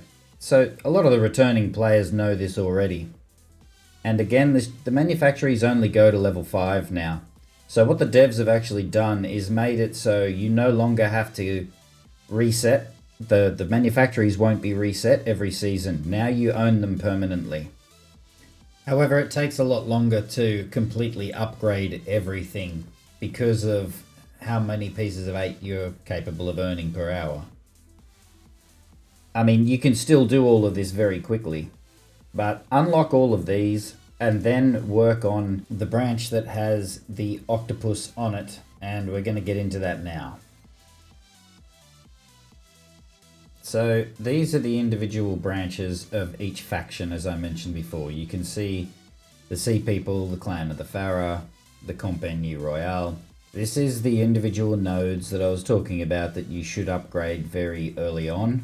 And each tree, or sorry, each branch has one of these arms that comes out, another separate branch that is the most important. The other side does not matter. So upgrading all of these, including unlocking the last 3 manufactories to the point where you get here. This is one that you should do early, Gold Skull Rum, because the first Helm material you'll get is sugarcane, and the game wants you to manufacture some White Skull Rum. Being able to manufacture the Gold Skull Rum means you'll be able to sell it for silver. The Compagnie Royale, they enable the manufactory or production of Gold Skull Gin. Now, if you go and have a look around the entire Helm Empire map, you will see almost, I think it's all of them besides Africa has one of those branches. The Sea People has the carved Imperial Jade, which I find very strange, because they generally have nothing to do with jade. It's very odd. It should be the Rempar. You'll see here, so the Black Lotus Opium is from the Rempar, and again, you see each has their own 3, the final 3 manufactories in that region to unlock. And the Dutch have the snuff. So you still need to unlock the Africa branch here, the Ungwana, in order to get the last final properties and the maximum upgrades. Which, something else worth noting, early on in the game, it is not worth upgrading the rest of the skills tree or each manufactory to level 5. There isn't a great return on investment. Now, having said that, going into the skills tree, the final in the arms or branches we've been upgrading, Dependable Laborers, is actually worth doing. It will give you the final bump in your piece of 8 generation and anything else you decide that you're going to produce or manufacture. Now, a pro tip for anybody who might be new to the game, I recommend doing as many fort plunders as possible, collecting as many raw Helm materials as possible, as we talked about here with the Gold Skull Rum and Gold Skull Gin production. Now, the reason I say this is you want to actually keep the production of this running as frequently as you can. If you can only log in once a day for an hour, then you want to have placed production of rum or gin for 24 hours, unless you have like large quantities of raw materials, so that these finish when you're due to log on. So the first thing you can do is come in and set it. Now you'll see that I set it for a certain period of time. So I'm putting it for 24 hours or thereabouts here. Ordinarily, I have so much of these materials now over time, I've built it all up, that I will do them in 3-day or 4-day blocks. Right, this will be your greatest way to maintain wealth, because funding all of your manufactories is going to cost you around about 80,000 silver per day. And I'm guessing when everything's max upgraded, it's going to cost you over 100,000 each day. So once you've actually crafted some Gold Skull Gin or rum, you then go and see our good friend the Kingpin John Skurlock at St. Anne, and he has a shop, which he actually has quite a lot of good stuff in the shop, and one item I want to touch on for later on in this video. So firstly, open up his shop. The game should prompt you to do so anyway, but you don't necessarily have to buy anything fancy. You could just sell something, whatever. But he has Helm leases, which is what I want to touch on a bit later. And he has a bunch of awesome blueprints that, again, I recommend you try and pick up as you go along. However, the purpose of coming to see Skurlock now, if you swap over to the Sell tab and then press triangle on PS5 to cycle inventory, then press the R3 button, you can change what you're sorting and we're going to go to value, and you can see here the Gold Skull rum. Now if you notice, the gin and the rum are being sold for 250 silver each bottle. So you can easily make millions. This is by far the greatest way that you will make silver. I'm going to show you some other tips along here as well. But sell the Gold Skull rum and Gold Skull gin to John Scurlock. And easy, you can see there, 2.5 million for selling 10,000. So bang, there we have a nice little sale, and that should keep you funded for quite some time. Now, if we go and head over to Tolok Panjara, you can see Rama's residence. I'll show you where that is from the dock, which is basically a straight run from the dock all the way through town and then up the stairs in that building. Now she has almost an identical shop. I'll skip what she has to say. Go to buy and sell, do the same thing again. Now you'll see she has Helm leases as well. And she has a few blueprints. Very useful furniture and some torpedo launchers.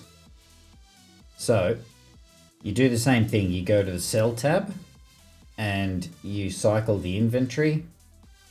Then you change how you're filtering your cargo, how you're filtering your warehouse, and we go to total value. So we're swapping over to total value, should bring what the most expensive items to the top. And as you can see here, it's Black Lotus opium and silver snuff. But if you look at the Gold Skull gin and rum, it's only 125. So do not sell it to her. And the other thing is the carved Imperial Jade. That should be priced more, and the devs have done nothing with this, so hold on to it. Stop everything! Well, it seems as of week 9, a second update has come in from the devs, and they have actually adjusted the prices of the carved Imperial Jade. So now they are worth 3,000 apiece, giving you a very good incentive to keep doing plunders to get those raw materials and to refine them twice, from the raw jade to Imperial Jade to the carved Imperial Jade. As you can see here, only a handful of them gets you 6.5 million. So I would definitely be hitting up as many fort plunders as you possibly can for the jade.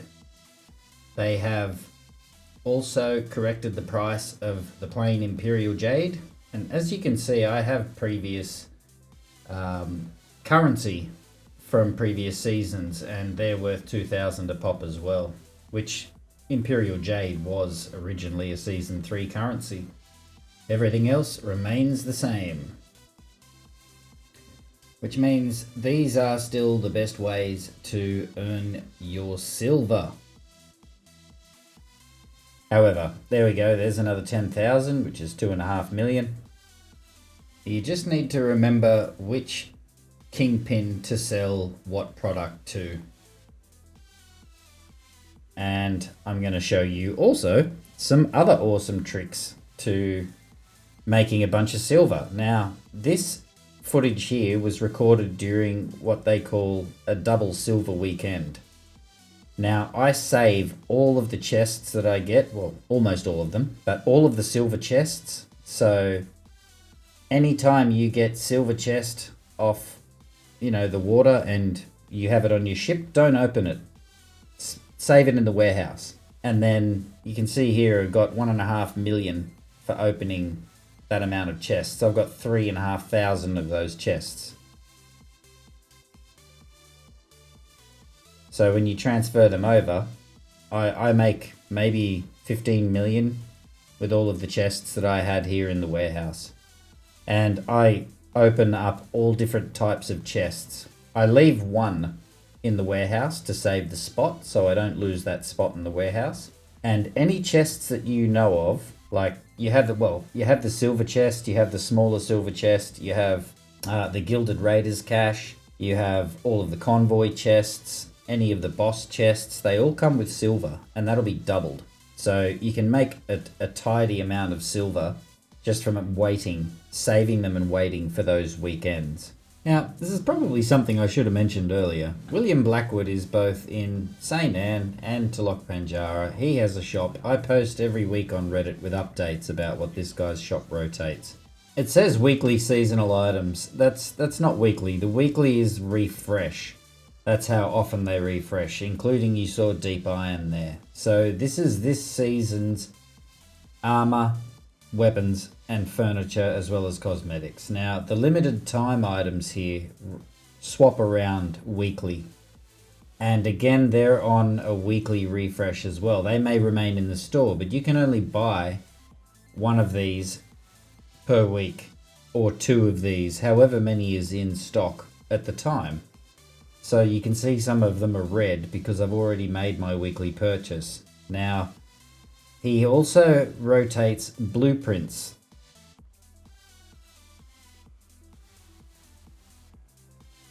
I recommend you check those blueprints every week. You can buy sovereigns to get the legacy cash in the black market. La Patente Schematic and La Pecure are on this week, and they are both invaluable. Also, the general section at the bottom has all the previous ships' blueprints in there, so the previous seasons. Now those blueprints remain constant. However, the purpose of me bringing you here was to show you the large silver chest. Now, you used to be able to buy this in as many as you wanted, unlimited. Now it's been reduced to 20 per week, so that's 40 in total, one from each Blackwood. Although it's been reduced, if you keep stocking up on these weekly, by the time a double silver weekend comes around, you'll have quite a lot of them. It'll be worth it. Okay, let's get into acquiring properties. Now, Helm leases are an easy way to acquire properties, and you will be given some of these for each area and an open lease throughout the Smuggler's Pass as you progress.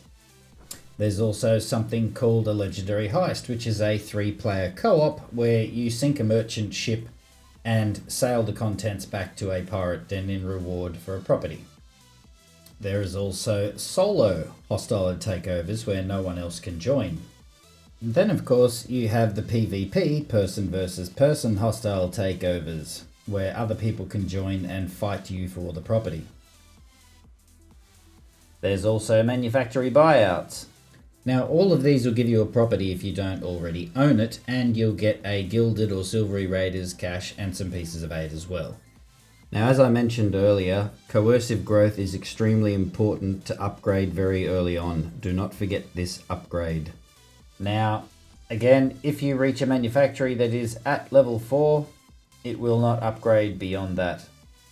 And to upgrade from level 4 to level 5 costs 10,000 pieces of 8 times 76 properties. That's 760,000. Now, I also mentioned John Skurlock and Rama both sell Helm leases. Right, now this is the last time you should have to use these if you're a returning player. If you're a new player and you're struggling to get certain properties, then keep producing the rum, the gin, the opium, all of that, and you can go and buy a lease. Or if you keep doing those legendary heists and buyouts and stuff and opening those gilded raiders caches, you can get open leases. Now, what I'm showing you here is what to do with a lease when you get them. Or as you progress through the Smuggler's Pass, the leases that you do get, save them. Don't just go and grab any property with it, because it can be a waste. So you take whatever Helm lease it is. If it's an open lease, then it's good anywhere on the map. If it is obviously an Africa Helm lease like what I have here, then you need to sail out to the property that you want to purchase with it on board. And then it will say redeem Helm lease. And you go yes. And then my recommendation is you immediately fund the property. If you've got the pieces of 8, upgrade it to level 2. Otherwise, just at least fund the property. Okay, now if you are going to participate in hostile takeovers, my pro tip to you would be go back to World Tier 1, because in World Tier 2, trying to do a hostile takeover, especially in Nguana territory, they hit particularly hard. I don't know what it is about their little fire gun builds, but even with a fully upgraded ship, 2 or 3 of their shots can sink you, which is particularly annoying. So make the journey back to World Tier 1 for a little while once you've got yourself fairly established and you're trying to go out of your way to acquire more properties via hostile takeovers. There are lots of solo hostile takeovers all the time, so you don't have to worry about doing any PvP, but it's definitely a wise idea. So if you struggle with any certain areas in the game, go back to World Tier 1 and, you know, participate in hostile takeovers for the same reward for an easier battle. Also, take full advantage of coercive growth while you're there, because you can upgrade a lot of properties by hanging out in World Tier 1.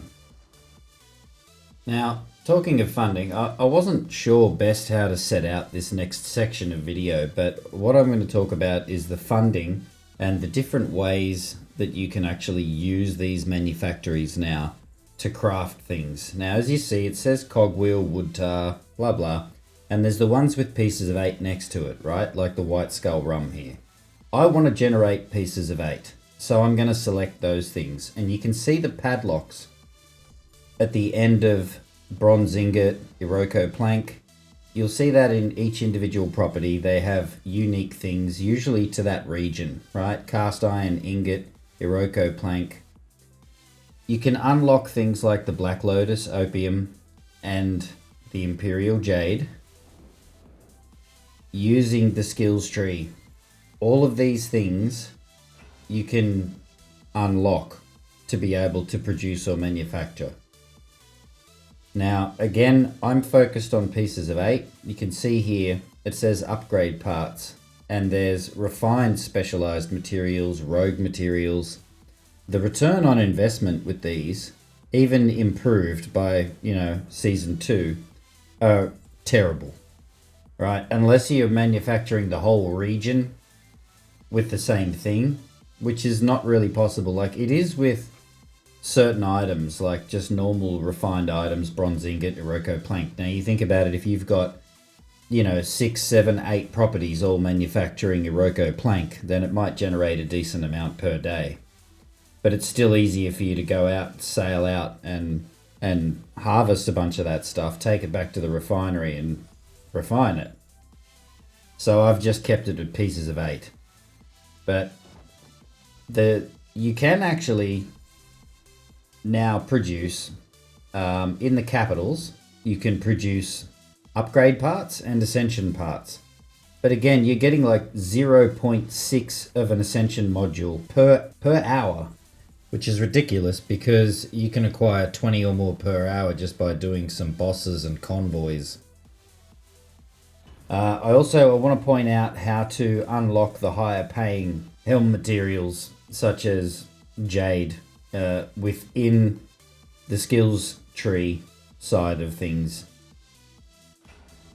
So all I'm doing here is making sure that I'm funding all of the properties for the highest possible pieces of 8 generation, right? Then we're going to talk quickly about how to unlock these other sections of each individual property and what the possibilities are. And then we're going to talk about funding as well, because what you're doing is individually funding. And I'm going to teach you about different ways that you can fund the properties in order, you know, to pay for them to keep producing whatever it is you want them to produce. And I'm going to show you some tips and tricks when it comes to managing these properties and managing your fleet. As I mentioned, you can see that there's anchored ships on those properties, and that's why I told you to get them to level 2 straight away. And I'll explain a bit further into that in more detail. Okay, let's talk about funding and auto collections. Okay, so as this section started, you saw all the properties had no funding, they all had the red symbol, and I was showing you individually going in and selecting what it was that you wanted to manufacture in that manufactory. So you can go in and you can select to fund them at what you want. Now they have a top-up feature where you can actually top up the funding for another 2 days for basically.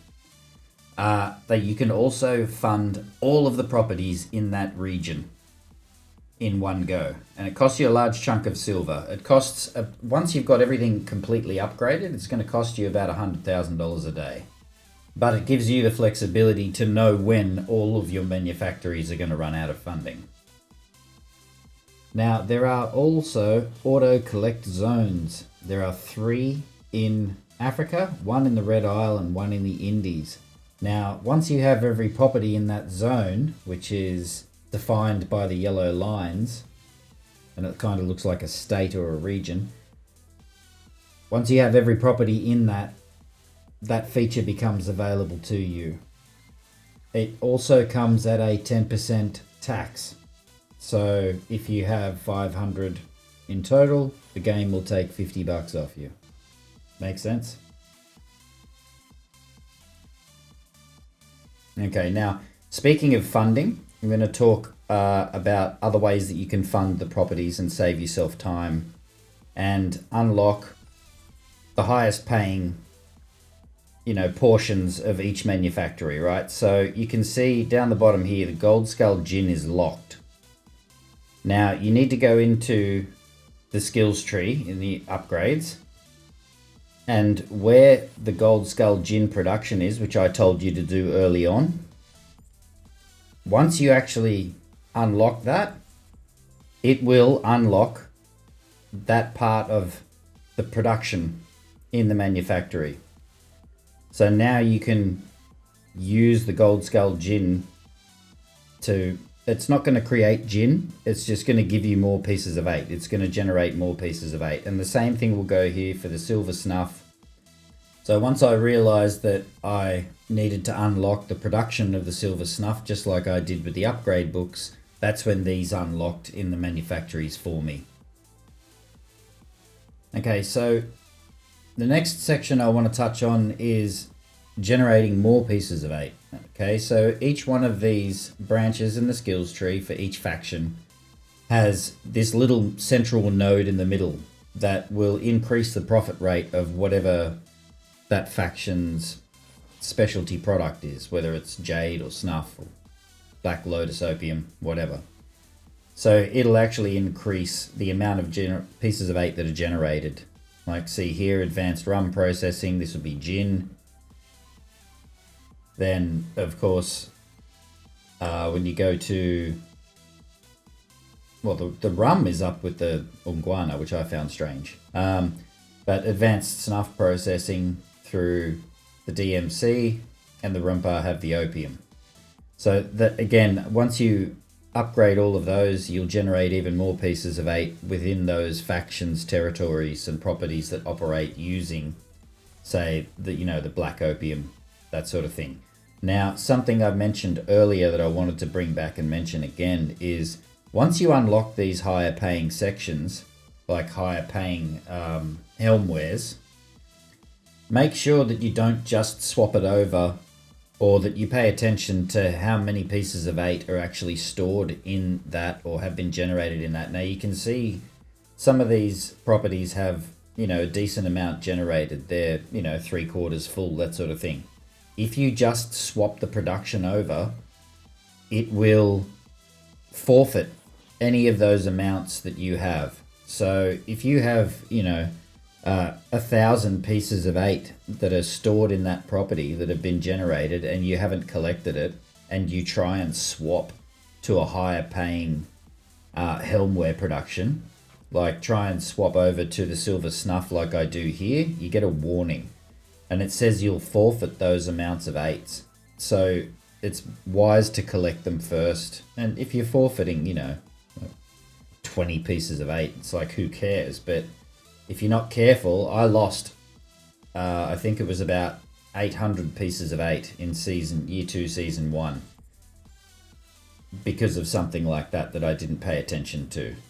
And, that's a crushing blow back then when you see these small amounts that are generated each hour. So be very careful about that. The other thing to be very careful about is which one you're actually going to be funding manufacturing or production of. If you go away from the game for a day and they've run out of funding and they're all empty and have that red symbol over them, be very careful about which one you select to start the funding again. I think they're all set at the top now, but still be careful. Okay, so this is much later into Season 2, but I still wanted to show you these parts where you can see they're still locked. I've never bothered to unlock this in the skills tree because it is just not worth it. Alright, so that is the Farah capital. Anakahanana, I think it's called. And if you look in here, the refined material production. So this is the skills tree and upgrades. Process breakthrough specialized, refined specialized materials, upgrade production, upgrade part production, I should say. Exotic material production. The clan of the Farah dominance. See, those can increase the amount of pieces of 8 and items that are manufactured. So I mentioned this before, if you do upgrade right to the end, it's going to cost you, you know, like over 100,000 pieces of 8 to unlock all of that. Now, Tanina Town is a sea people capital. Now, I unlocked all of this besides a couple of things because I was trying to see if it was worth doing to tell you guys, okay, the best thing to do here, don't do this or whatever. So I tested it out myself and all my pieces of 8 I poured into the sea people, especially because the first few properties I got were from the sea people. So you can see there's a few items here that haven't been fully upgraded and there's a few that haven't been unlocked at all. Now, I've never actually funded any of these things at this point. I may do it, I may go in and do it just for the purpose of the video, completing this video, and just see what happens. But I also know a lot of people in the community who've discussed, and I've seen the outrage from the community as well, saying these are just a joke. I mean, when, you know, where it's doing 0.1 Ascension module per hour, that's worse than a joke. But the upgrade parts have improved since Season 2 in Year 2. The point is, you could see that I went in and I unlocked those. I paid pieces of 8 to unlock those. And now, some of them would have got an upgrade, so they'll produce slightly more. And now the upgrade parts are unlocked. So if I wanted to, I could produce that. And it will cost you pieces of 8 to fund if you're going to do any of those materials. It's no longer silver. Now, you can see here all of my manufactories are now level 5. So I went ahead and started to produce upgrade parts. Now, if you remember, it was 158 before, it's now 192. That's per hour.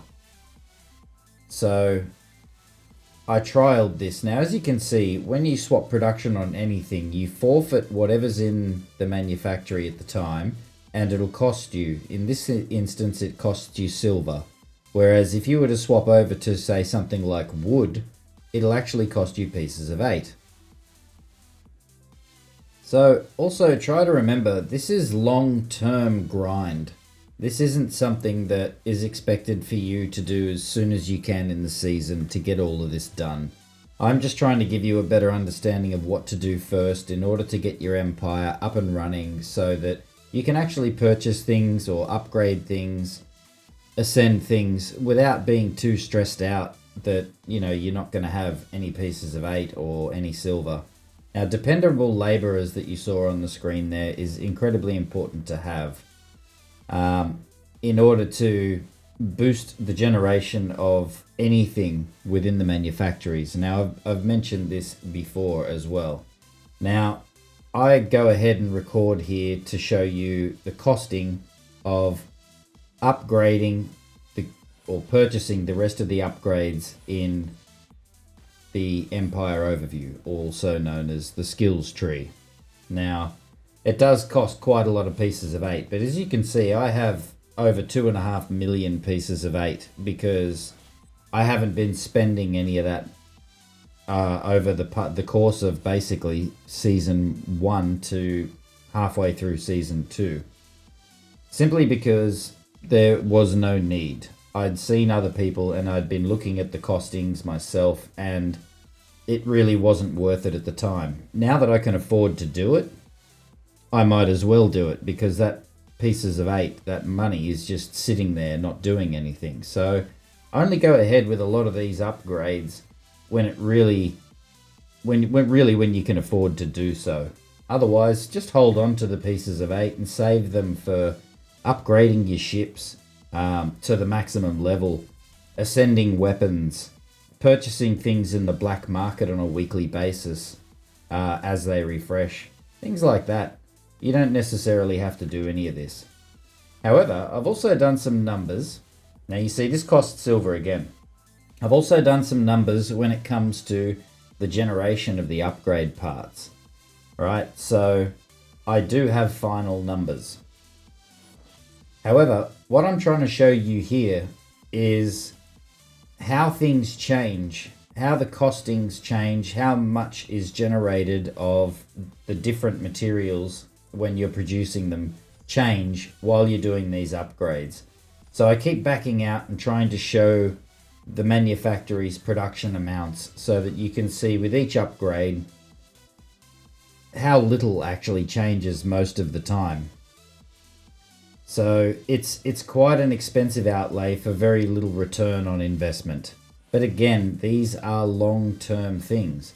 So if you do make a lot of pieces of 8, which I think it was about 800 pieces of 8 per hour at maximum output, maybe a bit more or less, but it's still pretty good. You're making a decent amount each day. Now, at this point, you can upgrade these things and change over to generate upgrade parts, because you're only losing maybe 50 pieces of 8, generation per hour. It's not a big deal. And having the extra income of upgrade parts when you start really ascending weapons a lot, it's going to cost you a hell of a lot of silver and a lot of upgrade parts, as well as, the initial outlay when you unlock the Ascensions. So getting that extra income of upgrade parts does actually help you. So anytime you can get an extra supplement of something and have it funnel into what you're doing is important. Now, very important there, as you can see, there's only 15 upgrade parts before a Manufactory is full, whereas you can have 1,250 pieces of 8 before it gets full, and the ships at at rank 11, right, which is basically a minimum, you'll need to have a higher rank ship. This one's 13 and the ship that I have on it is a 14. Now, if you just noticed as well, the delivery amount is 6 for anything above a rank 11 ship. Something else that I've noticed also is seems to be more danger. Even though it says low risk, when you're doing upgrade parts, and I only noticed this since I started recording this section, is that your ships will get damaged. They will get attacked more than when they're delivering pieces of 8. I rarely had to repair any ships. Just a heads up. Okay, so here are those numbers that I mentioned. So with the upgrade parts, at maximum upgrade, it will generate 7.6 per hour, which means per day, you can be earning 51.76, so almost 52 upgrade parts per day. That's actually not too bad, so I've gone ahead and done that. Now, there has been a bug report of upgrade parts and other materials, non-pieces of 8 materials, not being delivered to the warehouse when you are offline. So please unassign your ships or pay close attention, because this is due for fixing as of today, which is the 14th of the 9th, 2025. However, sometimes bugs don't always get fixed immediately, or it persists or comes back again. So please always pay attention to the amount you have before you log off. So anyway, it is worthwhile doing in the long term. If you think that you can afford all of those upgrades and you're playing quite frequently, then it's worth looking into. Otherwise, again, hang on to your pieces of 8 for now. Okay, so back onto funding. If you have a look here, it is not just saying silver now, it is saying pieces of 8 as well. So you are funding with silver everything that's producing pieces of 8, and you're using pieces of 8 to fund everything that is producing wood, fiber, metal, or upgrade parts, Ascension modules.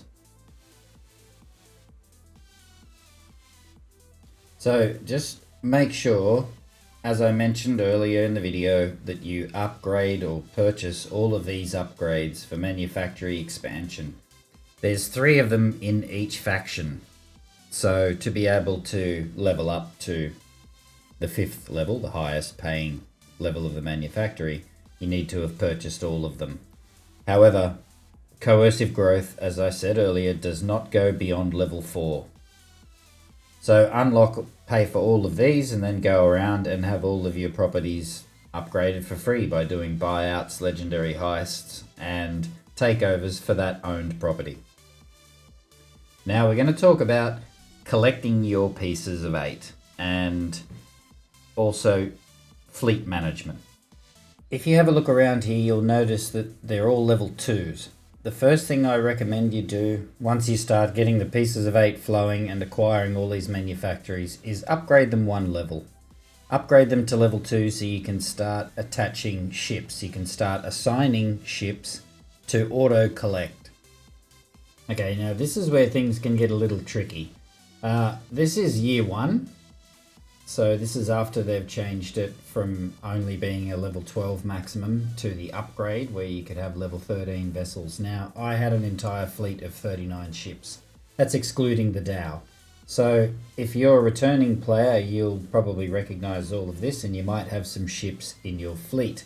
However, if you are a new player, you're going to have to manufacture or craft a bunch of different ships from the shipwright.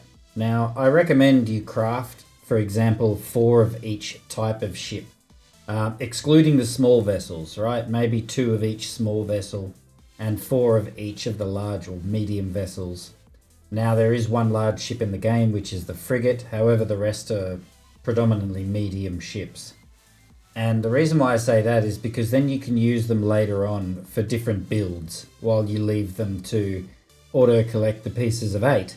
So you can craft yourself different boss builds or a PvP build or, you know, a convoy build, and then you can assign that to a property to auto-collect the 8s. You might have, for example, a snow build for doing Risen Lestari or Risen Zamaharabu. However, when they rotate out of circulation from the events that rotate in and out weekly, you may not need to use that ship in the regular rotation. So you can assign it back to collect 8s. Now there is of course the Dow that basically lives in your fleet anyway. I'd probably recommend against deleting that. That's why I left it there, just in case you want to use it at some point. Okay, so what I'm doing here is I've looked at my ships that are not upgraded, and I had a few of them. I think I had about 4. So you can see it says 0 of 7 upgrades, and that's what I wanted. So now I'm stripping all of the weapons, armor, and furniture off them to reduce them down to their base rank, which is 4. So the purpose of doing this is because once you get the properties, once you've got manufactories and they're at level 2, they're only going to collect a small amount of pieces of 8. And the higher the rank of ship, the more pieces of 8 it can carry on board. So if your property only generates to, you know, level 2 amount of pieces of 8, when it's full even, the ship won't make a run, it won't collect because it's waiting to reach a certain amount. So for example, a level 9 rank ship will collect 420 pieces of 8. A level 10 will collect 510, and every level beyond that collects a maximum of 610 pieces of 8. So if you're returning, go through and strip a bunch of your ships out for collection to save yourself some time. As I mentioned, with the auto collect regions, when I was starting out, I loved the auto collect, but it taxes you as well. They've improved the pieces of 8 generation a bit more since season 2, but still, if you're really low on pieces of 8, don't do the auto collect. Use your own ships to collect. This is just the most cost-effective way to keep those 8s coming in. You should be acquiring as many properties as you possibly can through buyouts, legendary heists, hostile takeovers, whether it's a solo or a PvP, and just keep hitting the forts like Megafort Oosten and the bosses and stuff, the contracts on the map, so that you can get as many pieces of 8 as you can. Alright, now let's talk about ship rank and the recommended ship rank by each individual manufactory. Now, you'll see here, it's orange for this 4 and it says medium risk. Right, so I can risk having my ship damaged and losing some of the pieces of 8 that it's transporting because I needed a higher rank ship to collect from that manufactory. Now, the way it generally works is the further away from the den, like Talok Penjara or St. Anne, they are both pirate dens, the further away it is, the more risk is involved with transporting those 8s. The higher the rank of the property, so if this was a level 5 manufactory, I might require a level or rank 11 ship to collect. So the higher the rank or the upgrade level of the manufactory and the further away your manufactory is from the den will increase the risk involved in the auto collect process. So as you're just starting out to acquire manufactories and getting them beyond rank 2 or level 2 in the manufactory, you're going to need a few rank 4, 5, 6 ships and a few rank 7, 8, and maybe as you start to get a bit further on, start acquiring level 3 or upgrading to level 3 manufactories, that's when you'll start to need to throw some furniture and a weapon onto those ships. Now, to get up to a rank 14 ship, you're going to need ascended weapons and things like this. So all of the ascended weapons that you collect, throw them in the warehouse, right? Because there will come a time where you'll just throw them onto the ships and it doesn't matter what the Ascensions are. As I explained in Understanding the Helm video, these ships don't actually see any combat, right? It's not even simulated combat. It's just based on the risk. So you could put all repair weapons and furniture and stuff onto a ship to increase its rank and it's not going to get sunk. Right, it doesn't matter. So you can put torpedo furniture on a bombard build. It's irrelevant. What you're looking at is the number of the rank that's improving as you put those items on. Alright, so here's a little tip from me about assigning ships. Now, this is a great example of the different levels of ships that I used at the start when upgrading my manufactories. You see I've got a 4, 5, 6, 7, 8, 9 and a 10 rank ship on the screen. Now as I change the ships, look, the amounts are changing of collection.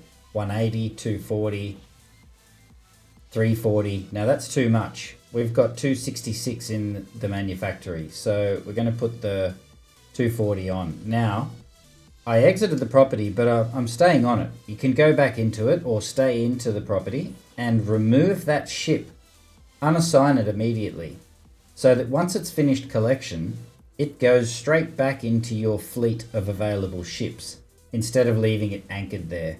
That way, if you've only got a small amount of ships, you can assign it and then unassign it immediately. It'll collect all those 8s and then it'll go back into the ship selection as soon as it's delivered them to the den.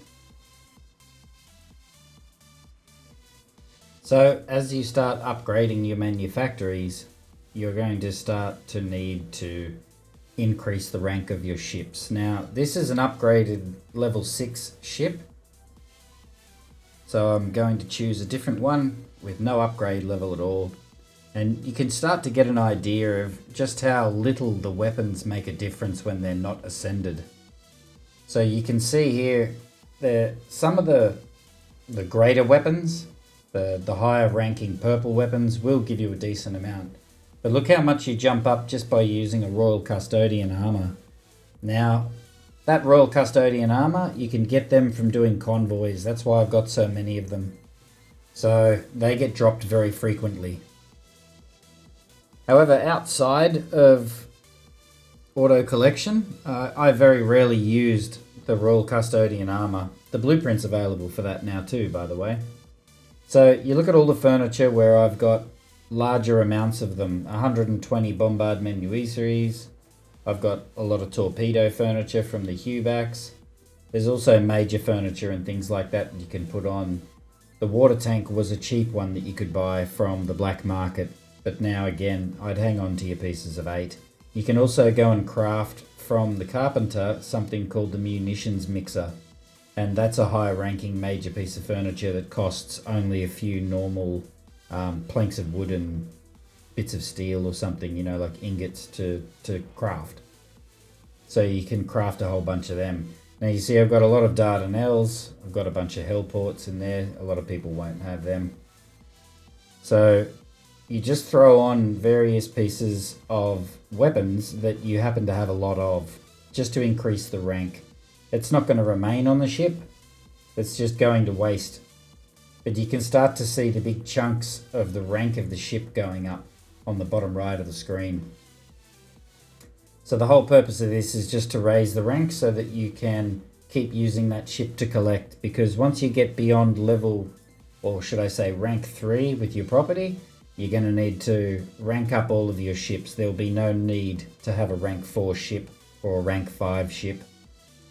So you're going to have to increase all of the ranks, and this is probably the easiest and most efficient way to do it, aside from spending money on ascending weapons and things like that. But as you start to get to rank 4 and rank 5 manufactories, you're going to start to need to ascend weapons and upgrade ships to their maximum levels, at least level 6, possibly level 7, and that's going to cost you pieces of 8 and Ascension Modules Upgrade Parts and everything else that goes with it, including Masterworks kits.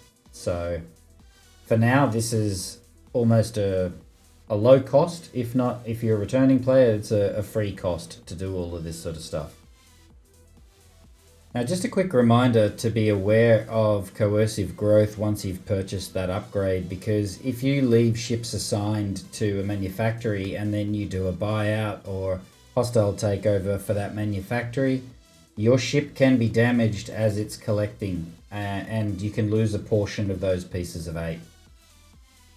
Alright, now this part, a lot of you have probably been chomping at the bit waiting for me to disclose, but these are the manufactories in their final stages, most of them. These are all level 4s and 5s, and the ones that I have not upgraded to level 5 is because it's still not quite worth it with the low rate that they generate. However, over time you'll find that you have more pieces of 8 than you know what to do with, so you might as well just upgrade them, even if it's only 1 or 2 of them, you know, every now and then, or if you've got a spare 50k, upgrade 5, that sort of thing. And these will pay off in the long run, and this is designed for the long run. This is not designed to generate as much as possible per season and then reset. There should be no reset. With pieces of 8, I assume they're not going to reset it. They're no longer resetting the manufactories, so they're yours for life now, apparently. So manufactories that were 11.2 or higher are the ones that I upgraded first. The ones that were less than that, I just left them. So the highest paying properties got upgraded first. Now, most of them are in the indies, and the highest grossing Helmware that they represent is, of course, it's Jade. So you can find other properties that have a fairly high amount, you know, with Gold Skull, Gin, Rum, Snuff, but it's mostly Jade. you'll be interested to know that the highest paying property in the game is actually directly opposite St. Anne. It's actually the CFO Lumberyard. I was surprised by this. But these also changed every season up to this point. So you can see here I'm showing you so many of these in the Red Isle are very low paying, whereas some of them are paying quite a lot. 15.3 is among the highest. 13.5, and then CFO Lumberyard 15.8, and that is the highest paying property on the map. So it's all also in an auto collect region, all of those manufactories. Now, although I have like 38 ships in my fleet, I only use 3 ships in the Red Isle. And I try and group the ships together as well. It makes it much easier to swap them around through the properties. So I have my battle junks and 1 snow in the Red Isle, and I keep sandbucks in a certain region, snow in a certain region, etc. So I just swap them around as needed, and I also have some loose ships that aren't assigned. Now, certain sections I actually keep 1 ship in and rotate between 2 properties. So that Garuda goes between those 2 properties. The Memali stays where it is. These 2 here, I have Snow Lee, which is a level 9, and I swap that ship between those 2 properties only. Now, a lot of these other ones up here, I've actually finally upgraded to level 5 now. So this Lumberyard and Harufu, they're all upgraded to the maximum level now, and I have 2 different level 14, or should I say rank 14 ships that I swap between the groups of properties here at the top of the map, and I keep 1 level 15 ship at the top of the map also. But you'll find a way to manage and rotate these ships around so that you're not stuffing about. You see here that these ships now are at extreme risk because they're so far away from the den, and the rank of the property has now increased to the maximum, so it's the maximum risk. Now if you look at this one here, this is only saying it needs a rank 11, but as soon as you upgrade that to rank 5, you're going to need a rank 14 ship. So all of your ships that you may have had upgraded to level 6, if you had any, you're going to need to throw on a bunch of ascended weapons in order to reach rank 14 in your ship's rank. So you need to upgrade everything gradually. As I mentioned earlier, it is the long grind. They're aiming for the long game here.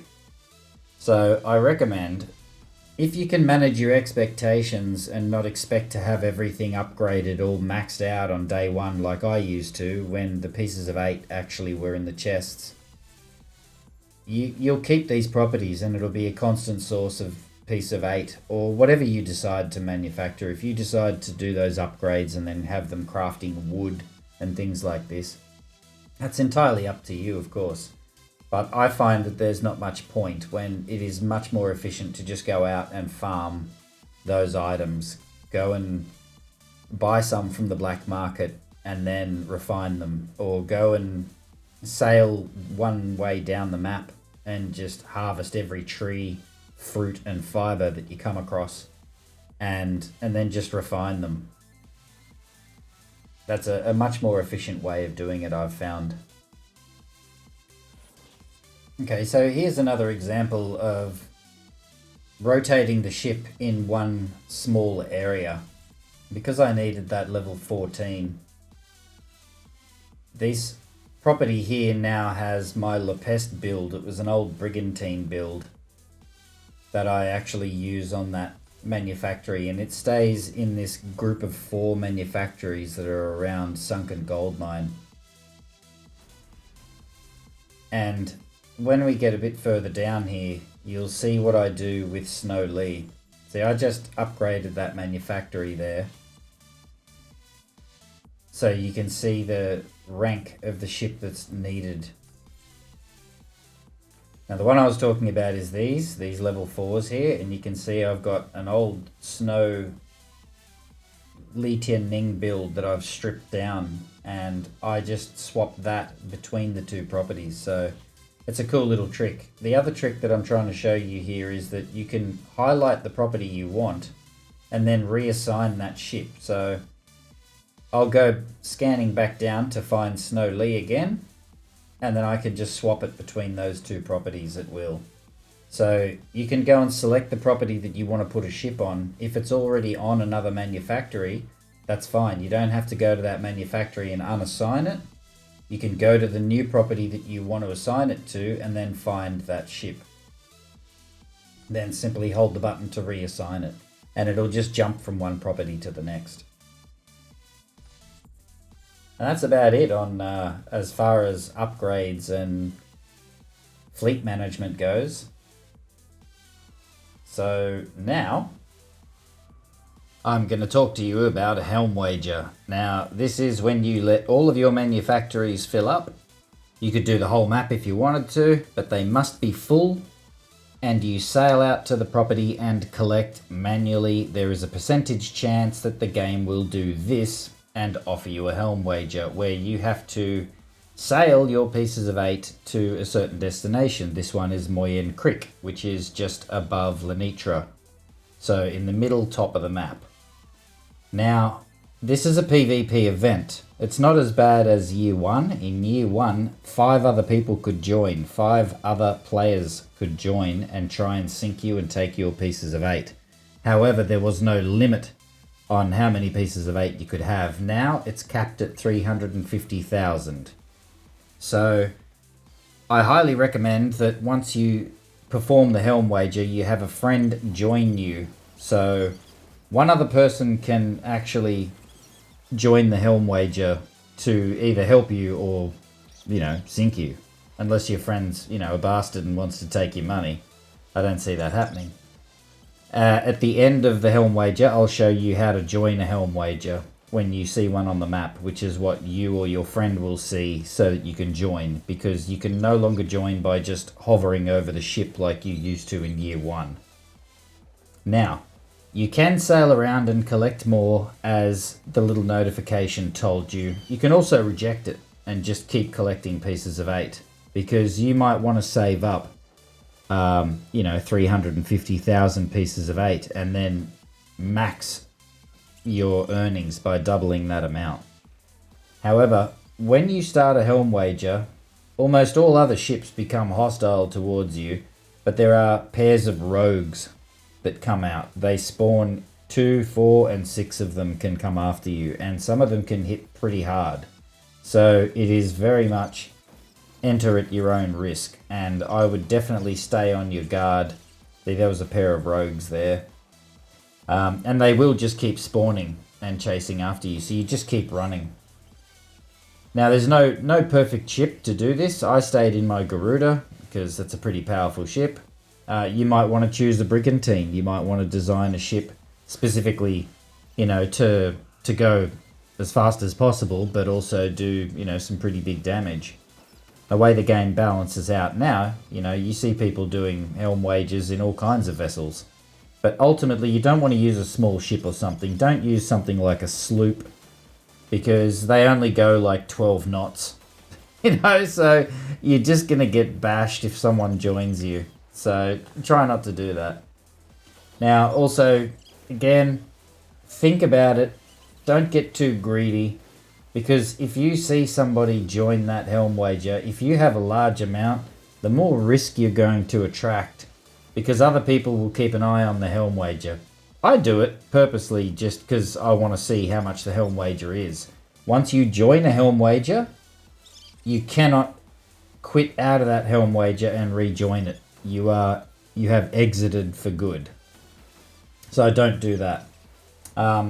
You can just monitor the Helm wager. However, it's not really going to show you anything unless you actually join, which is the hard part. So once you join, you can fast travel around if you're already docked, but if you exit a port and take to the water, if you set sail, you cannot go back to a dock and fast travel again, as far as I'm aware.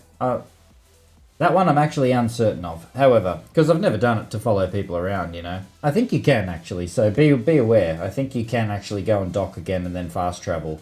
It's the person carrying the 8s that can't dock. So be very careful, because you can't dock anywhere else besides Moyen Creek. So you could be sailing around for ages just collecting. And, you know, eventually someone's going to join and try and take you on. So you need to test your mettle, me hearty.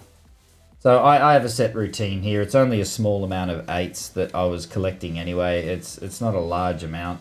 If I had 300,000, I'm sure someone else would have joined me. Another little trick to doing Helm wages is you can, you know, press the map open and then have a look at your friends, right? You can have a look in the server and see how many people are in the server. So if it's at the end of a day for you, it might be wise to start collecting your pieces of 8, you know, in the evening, and then right before you're about to log off, check and see how many people are in your server, because the way things are at the moment, more often than not, you have a look in the server and there might only be 3 or 4 people. But those people may be long-term, heavy-hitting players that will take an opportunity and seize it. I don't try and sink people's ships and take their 8s. I could, but I choose not to, because I'm like that, you know, to me that's slack. So, I mean, to each their own. If you want to have a bit of fun with it, just be prepared that not everybody is going to look at it the same way, and some people are capitalists. They will be pirates, and some people will do it purposely just to fuck up your day. The same with doing hostile takeovers, you know, where other people can join. Some people are into PvP and they just want to join to sink you to test their build, or they just want to sink you and have a laugh about it. Those people exist, so just be warned and beware. Now, I'm not going to fast forward this anymore, but there's not a lot more that I can say to add to this. Again, once I show you the collected amount, I'm going to show you how to join a Helm wager when someone else triggers it. So we're almost there, one more stop. This is our destination now, which is Moyen Creek. So it wasn't too bad. There was, you know, I think the total is 55,000 pieces of 8. So, you know, you can do quite a bit with that, buy a bunch of blueprints in the black market or whatever. So I'm not sure if I actually showed you, but open the map and on PlayStation press triangle and you can see how many people are in the server. It's a good idea to check and keep an eye on the kingpin status of the other players. There you go, 55,000. Not too bad, a tidy little haul. Alright, so as I mentioned, after the wager I would show you another Helm wager that's been activated by someone other than me. So what you have to do is open the journal and go to the globe, the world events, and scroll down until you see the Helm wager. Now then you will be able to see the other person on the map. There you go. And that person's in a frigate, so they could hit you pretty hard. Now you see it's only 500 in the Helm wager. And they're probably going to sail around and collect some more. Again, go into the server menu and check what level kingpin they are. You might get spanked. Okay, and one of the last things I want to talk to you about here, I feel, is going to be extremely important to everyone. Warehouse management and management of the cargo on your ship. Now, I keep a certain amount of things that I call my default on the ship. Now, I talked about it earlier about keeping a single item of whatever it is that you want to collect if you're farming an event, so that when there's a lot going on and you're in the middle of battle, you don't, you know, have to stop and rearrange cargo and jettison items. So I keep a single on the ship so that I can collect those items even when I've reached the max 50 out of 50 slots on the ship. Now, a lot of the things that I keep rotate in and out based on the bosses and the ships. So if I'm farming a certain sea monster and I keep swapping to a certain ship that has different weapons on it, that's why I have that different ammo on board constantly. Ammo doesn't take up a lot of space.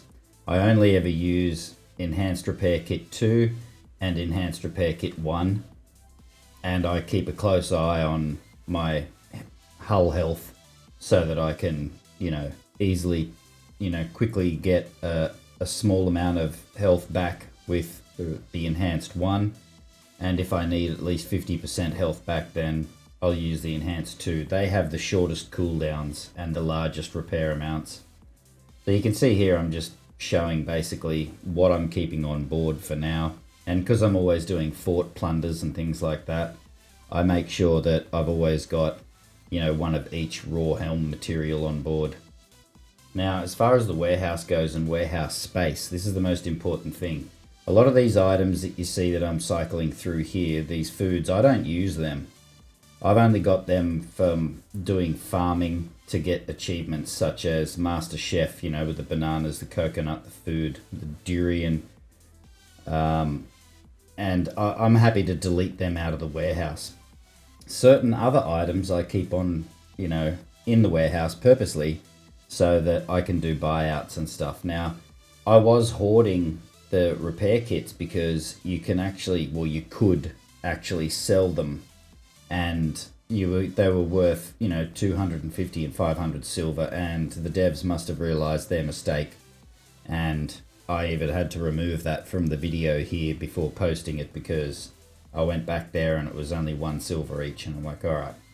So with commodities and exotic items and stuff, obviously you want to keep all of them in the warehouse. The pictures, the paintings, you can get rid of them. The pistols here, I've never seen them come up in a buyout ever. And again, once you've got all the properties, you don't really need to hoard onto a bunch of these things anyway. But they do come in handy for quick achievements when doing side quests, or even, with the weekly rotations when they say to do job board contracts.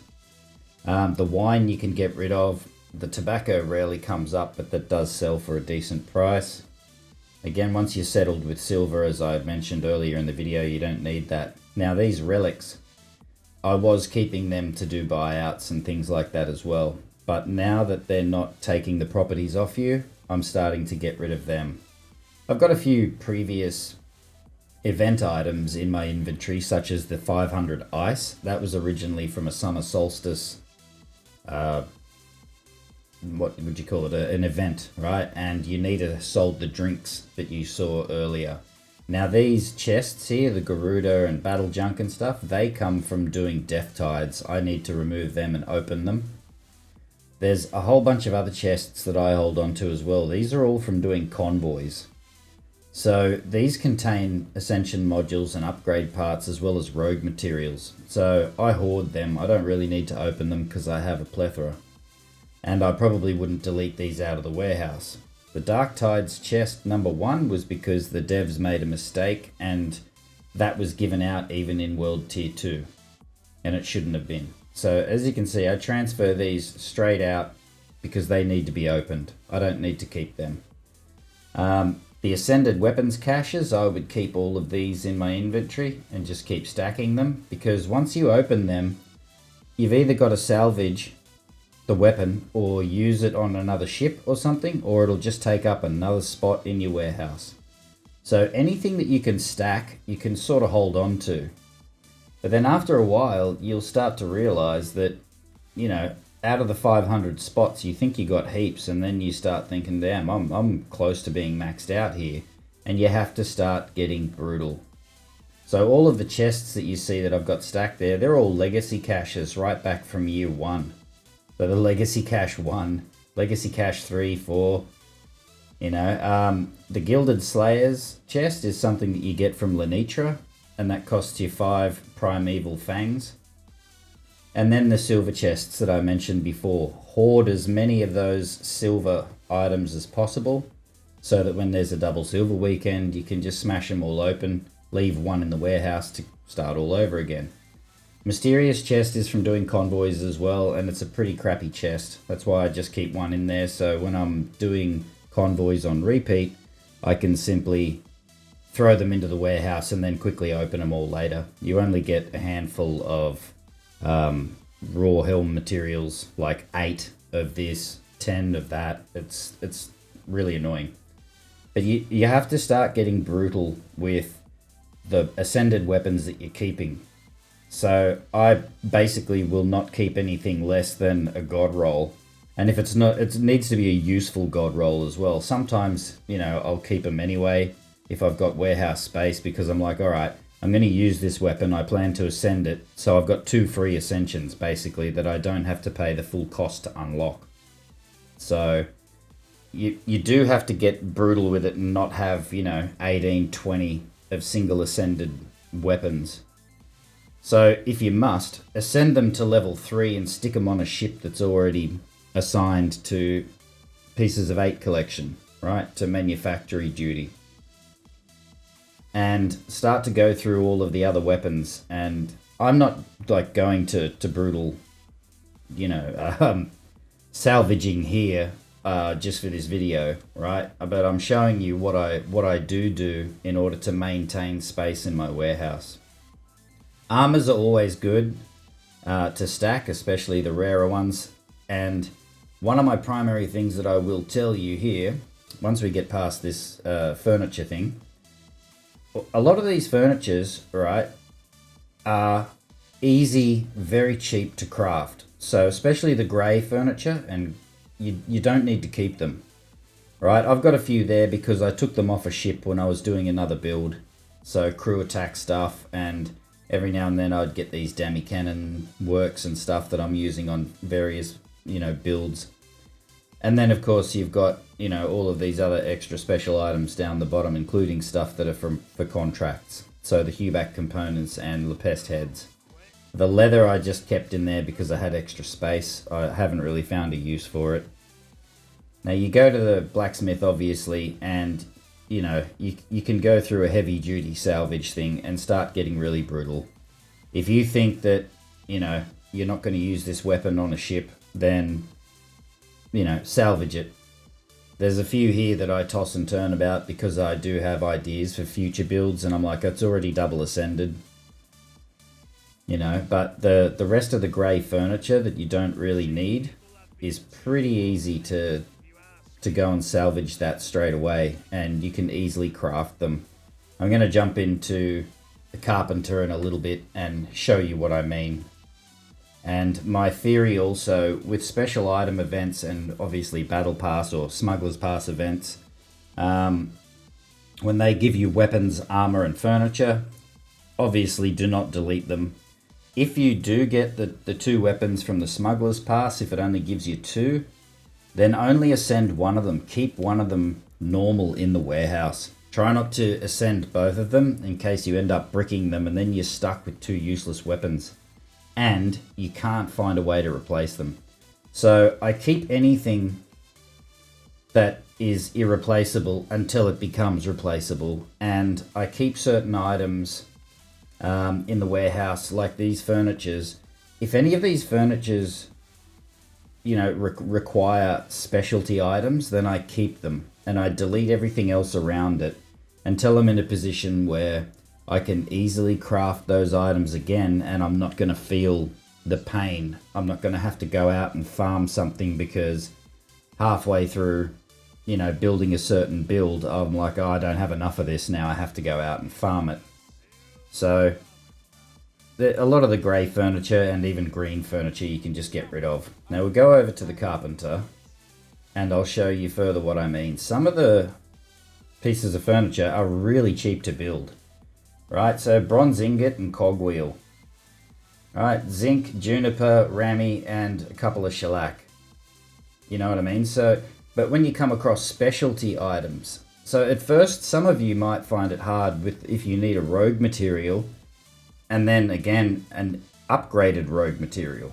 Right, when they first introduced them, they take an hour to craft one of them, to refine one of them at the refinery. So until I had, you know, like 200 of these in the warehouse, I was sweating all the time going, man, I've got to keep this furniture because, you know, I don't want to waste one of these. So I did hours and hours and hours of refining offline and online. I just had it running 24/7.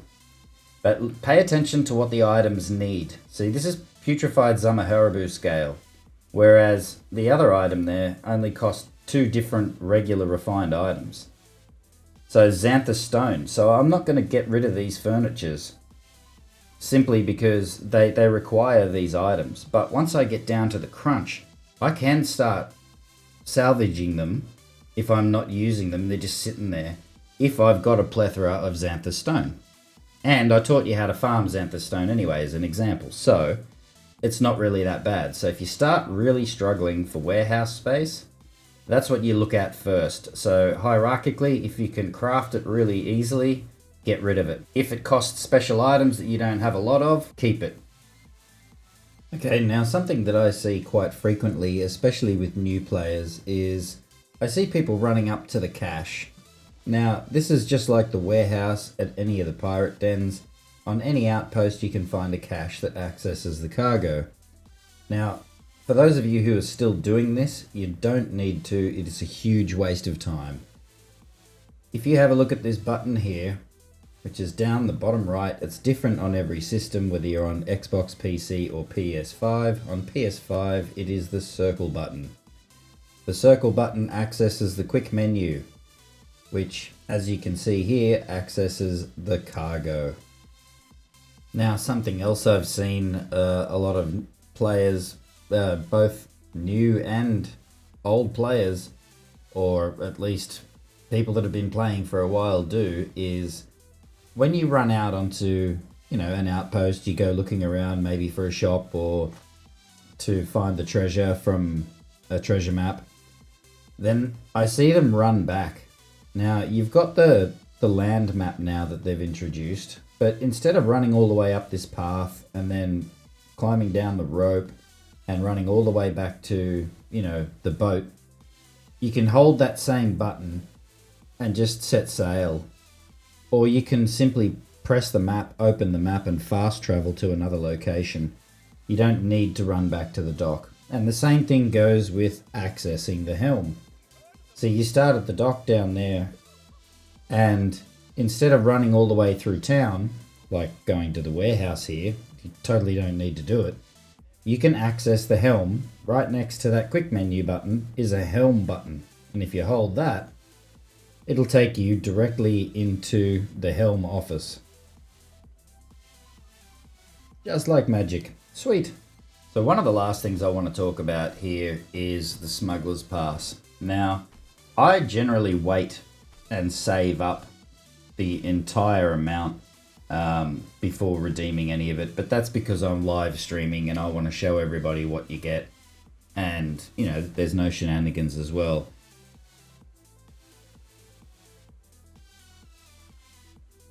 And at the bare minimum, I'll save up 45, which is halfway through, and then I'll start redeeming so that I can get the blueprint for the season's ship. Now, as far as the selection of Quartermaster, Gunnermaster and Shipmaster, I'll usually choose the Gunnermaster first, purely because that's what you'll get the weapons in. So I want those weapons. And the quickest way to get them, obviously, is to dedicate all of your resources, all of your Smuggler's Marks, to that. Now you can see this is when I've redeemed the frigate, and then I wait for the rest of the marks. But you can see I've still got 64 marks there, right? So I don't redeem it anything until I've got the full amount. But as I said, if I get desperate and I really want the ship, then I will spend the 45 marks and get the blueprint. So here you can see some of the new weapons that they show off for Year 2, Season 2. And there's certain items throughout here, such as Wicked Harvest, that really help when it comes to certain events or things that you're doing. Now, Wicked Harvest is excellent. You can activate it via William Blackwood, and it lasts for an hour, and it gives you a bonus supply chest every time you sink an elite boss on the map. Awesome fun. So you used to be able to go and blow up the forts and the towers, and all infamy based smugglers points have now been removed.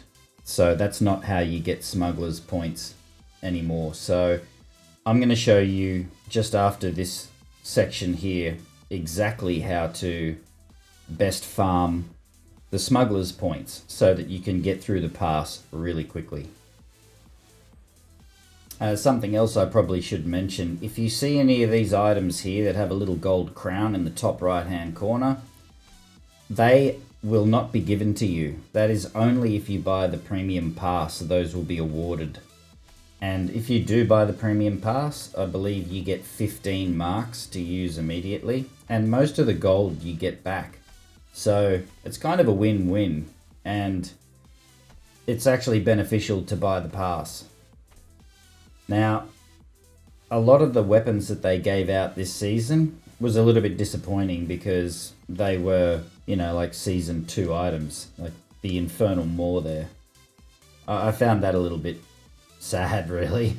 But they did have a lot of cool things, and the introduction of the new Dragon Thunder cannon is pretty cool.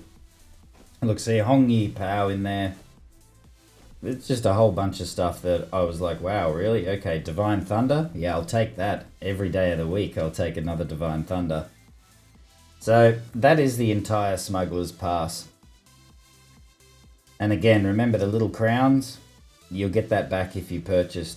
But be careful. If you purchase the Premium Pass immediately, that'll be good for you. If you purchase the Smuggler's Pass late, especially if you're over the 15 that you're going to get given, right? So say, for example, you have 80 Smuggler's Marks and you purchase the pass.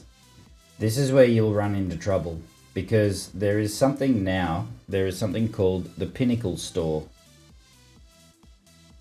And the Pinnacle Store is a new shop involved with the Smuggler's Pass.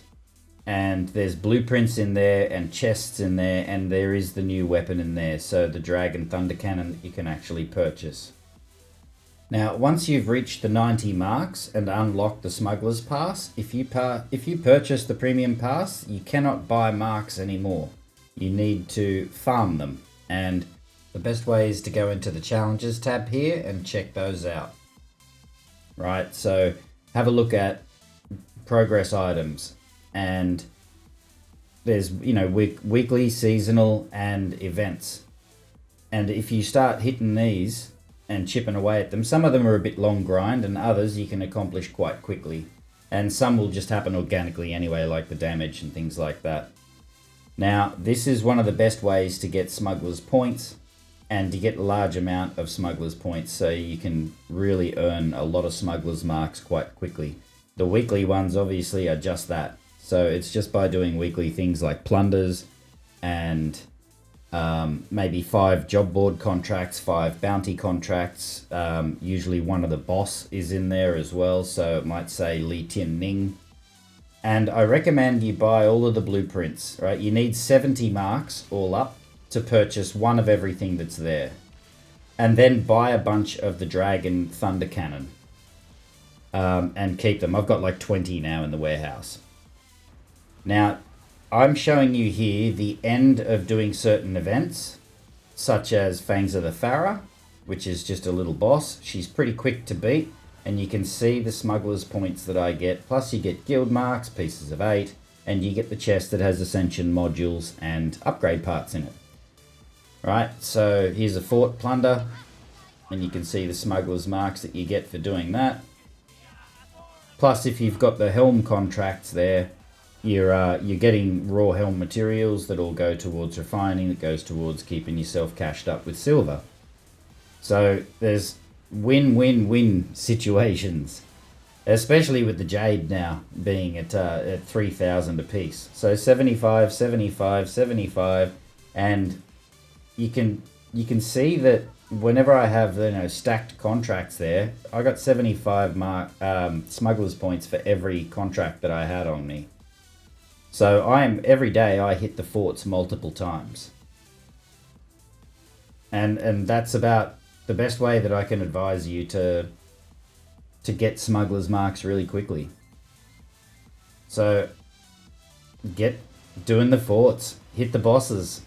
There's no losing situation here that I could possibly think of. So yeah, doing bounty board contracts as well is another great way to get a decent amount of Smuggler's Points.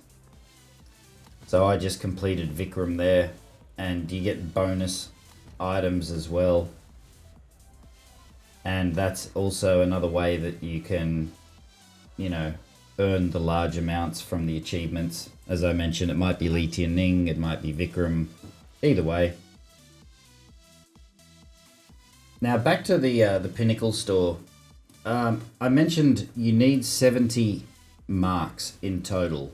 So all up, you're looking at 160 marks to complete the pass and to purchase everything in the Pinnacle store. Now, within the Pinnacle store, you need to save up the marks because you cannot purchase them after you complete the Smuggler's Pass. So purchasing these blueprints should be first and foremost the number one thing that I would do. I would save up the 50 marks needed and purchase the blueprints, and then start chipping away at purchasing Thunder Dragon cannons on repeat. Those chests that are down the bottom there, they're mostly garbage. That's a waste of marks. Unless you're extremely poor when it comes to some of these items, it is not worth the time that it takes to earn a mark in order to spend it on those chests. Now, I bought the Tuling's weapons chest a few times. I think I bought 11 all up. And once I opened them all, I realized that these are garbage. So this is the point where I've got the marks that I need and I purchase everything. The blueprints are definitely worth it because all of these items, Rhapsody of the Deep armor is in rotation in William Blackwood's shop. And the buoy locker, both those items are great for taking on the Huback twins. So you have protection against flooding, and of course flooding brings severe damage, and you need that against their torpedoes. I mean, you can go with the Garuda and hide behind rocks and stuff too, but still, great armor to have. And the buoy locker means you can throw 3 buoys at a time. Best works on the brig, Infernal Maw. These are all Season 2, Year 1 items. So these all came out so that you could take on the Hubacks. And throwing mines, like from the Infernal Maw, into the water as well, also triggers the explosions of torpedoes. So incredibly helpful to have. The Carronade is a Year 1, Season 1 Smuggler Pass item. And once you got this blueprint, then you can fashion them. They're quite a good weapon, especially when ascended. And then again, I just purchased a whole bunch of the Thunder Dragon cannons because the regular version of the weapon takes up only 1 footprint in the warehouse, whereas if you have a whole bunch of ascended items, they take up more and more space. Now I'm going to show you a chest opening just to prove to you just how kind of hit and miss, mostly miss, these chests for 4 marks can be, the Tuling's weapons chest. But they are the only one that I would buy on repeat if you're going to keep purchasing them. Okay, so here you can see the Tuling's chests that were on offer. We'll transfer them over to the ship and then open them. I was pretty disappointed. I was like, really? For Ascension Modules and Upgrade Parts, that's, you know, 5 upgrade parts? Yeah, okay. 1 Ascension module? Really? Not really worth it. Now, that might be random too, so if you purchase a few of them, it might give you 5 Ascension modules and 7 upgrade parts. I don't know, but I saw that and was like, yeah, nah, I'll save my marks. And I'm continuing to save marks as well because I don't know what's going to happen with them. So I have quite a lot of marks. If you go back and look at the warehouse management, that was one of the last things that I've recorded. So you can just get an idea of what it is. Now I got a Divine Thunder out of that chest, double ascended as well, so that wasn't too bad.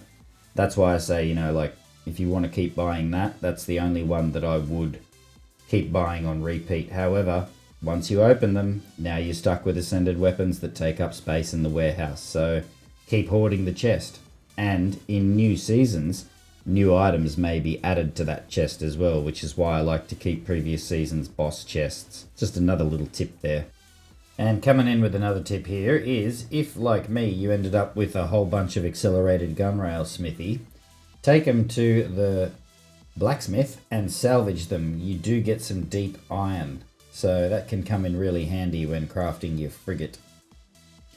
Okay, now just as I was about to publish this video, I saw a call for help through the chat, which I don't normally have on. I switched the chat off. Now I did my best to obscure that person's identity, but I thought I should mention here that a lot of people don't seem to know, especially newer players, don't seem to know how to call for help during an event. Now, calling for help in chat, we can't see where you are. We don't know where you are, what event. So I had to go to the menu of players in the server and have a look. Now, as you can see here, all I did was hold the spyglass on the boss or the event, and you hold the square button on PS5 to call for help. Now you'll see a bunch of other people turn up and join in. So this is going to be particularly helpful for new players. Now I did mention this in another section. I did mention this when showing the call for help for Megafort Oosten.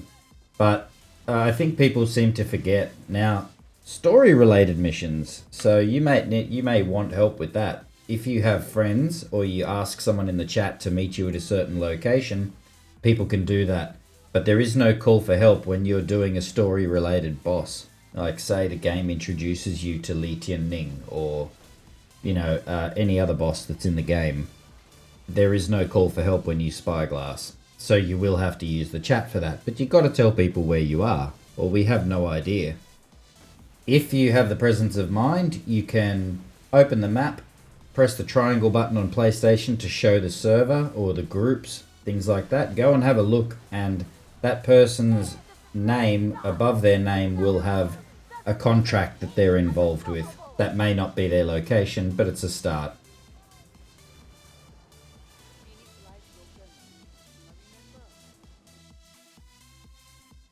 Okay, now if you were kind enough to stick it out through the entire video, here is the last pro tip that I'll give you, and that is go into settings, go into interface, and have a look through here. You can change the selection of the journal and how items are tracked. I've asked Ubi devs to put in a select nothing, but you want customize user interface. Now, this is what I've turned on, all of the little settings. If you looked at some of the shots of or gameplay on screen and you're like, how come he has this, I don't have that?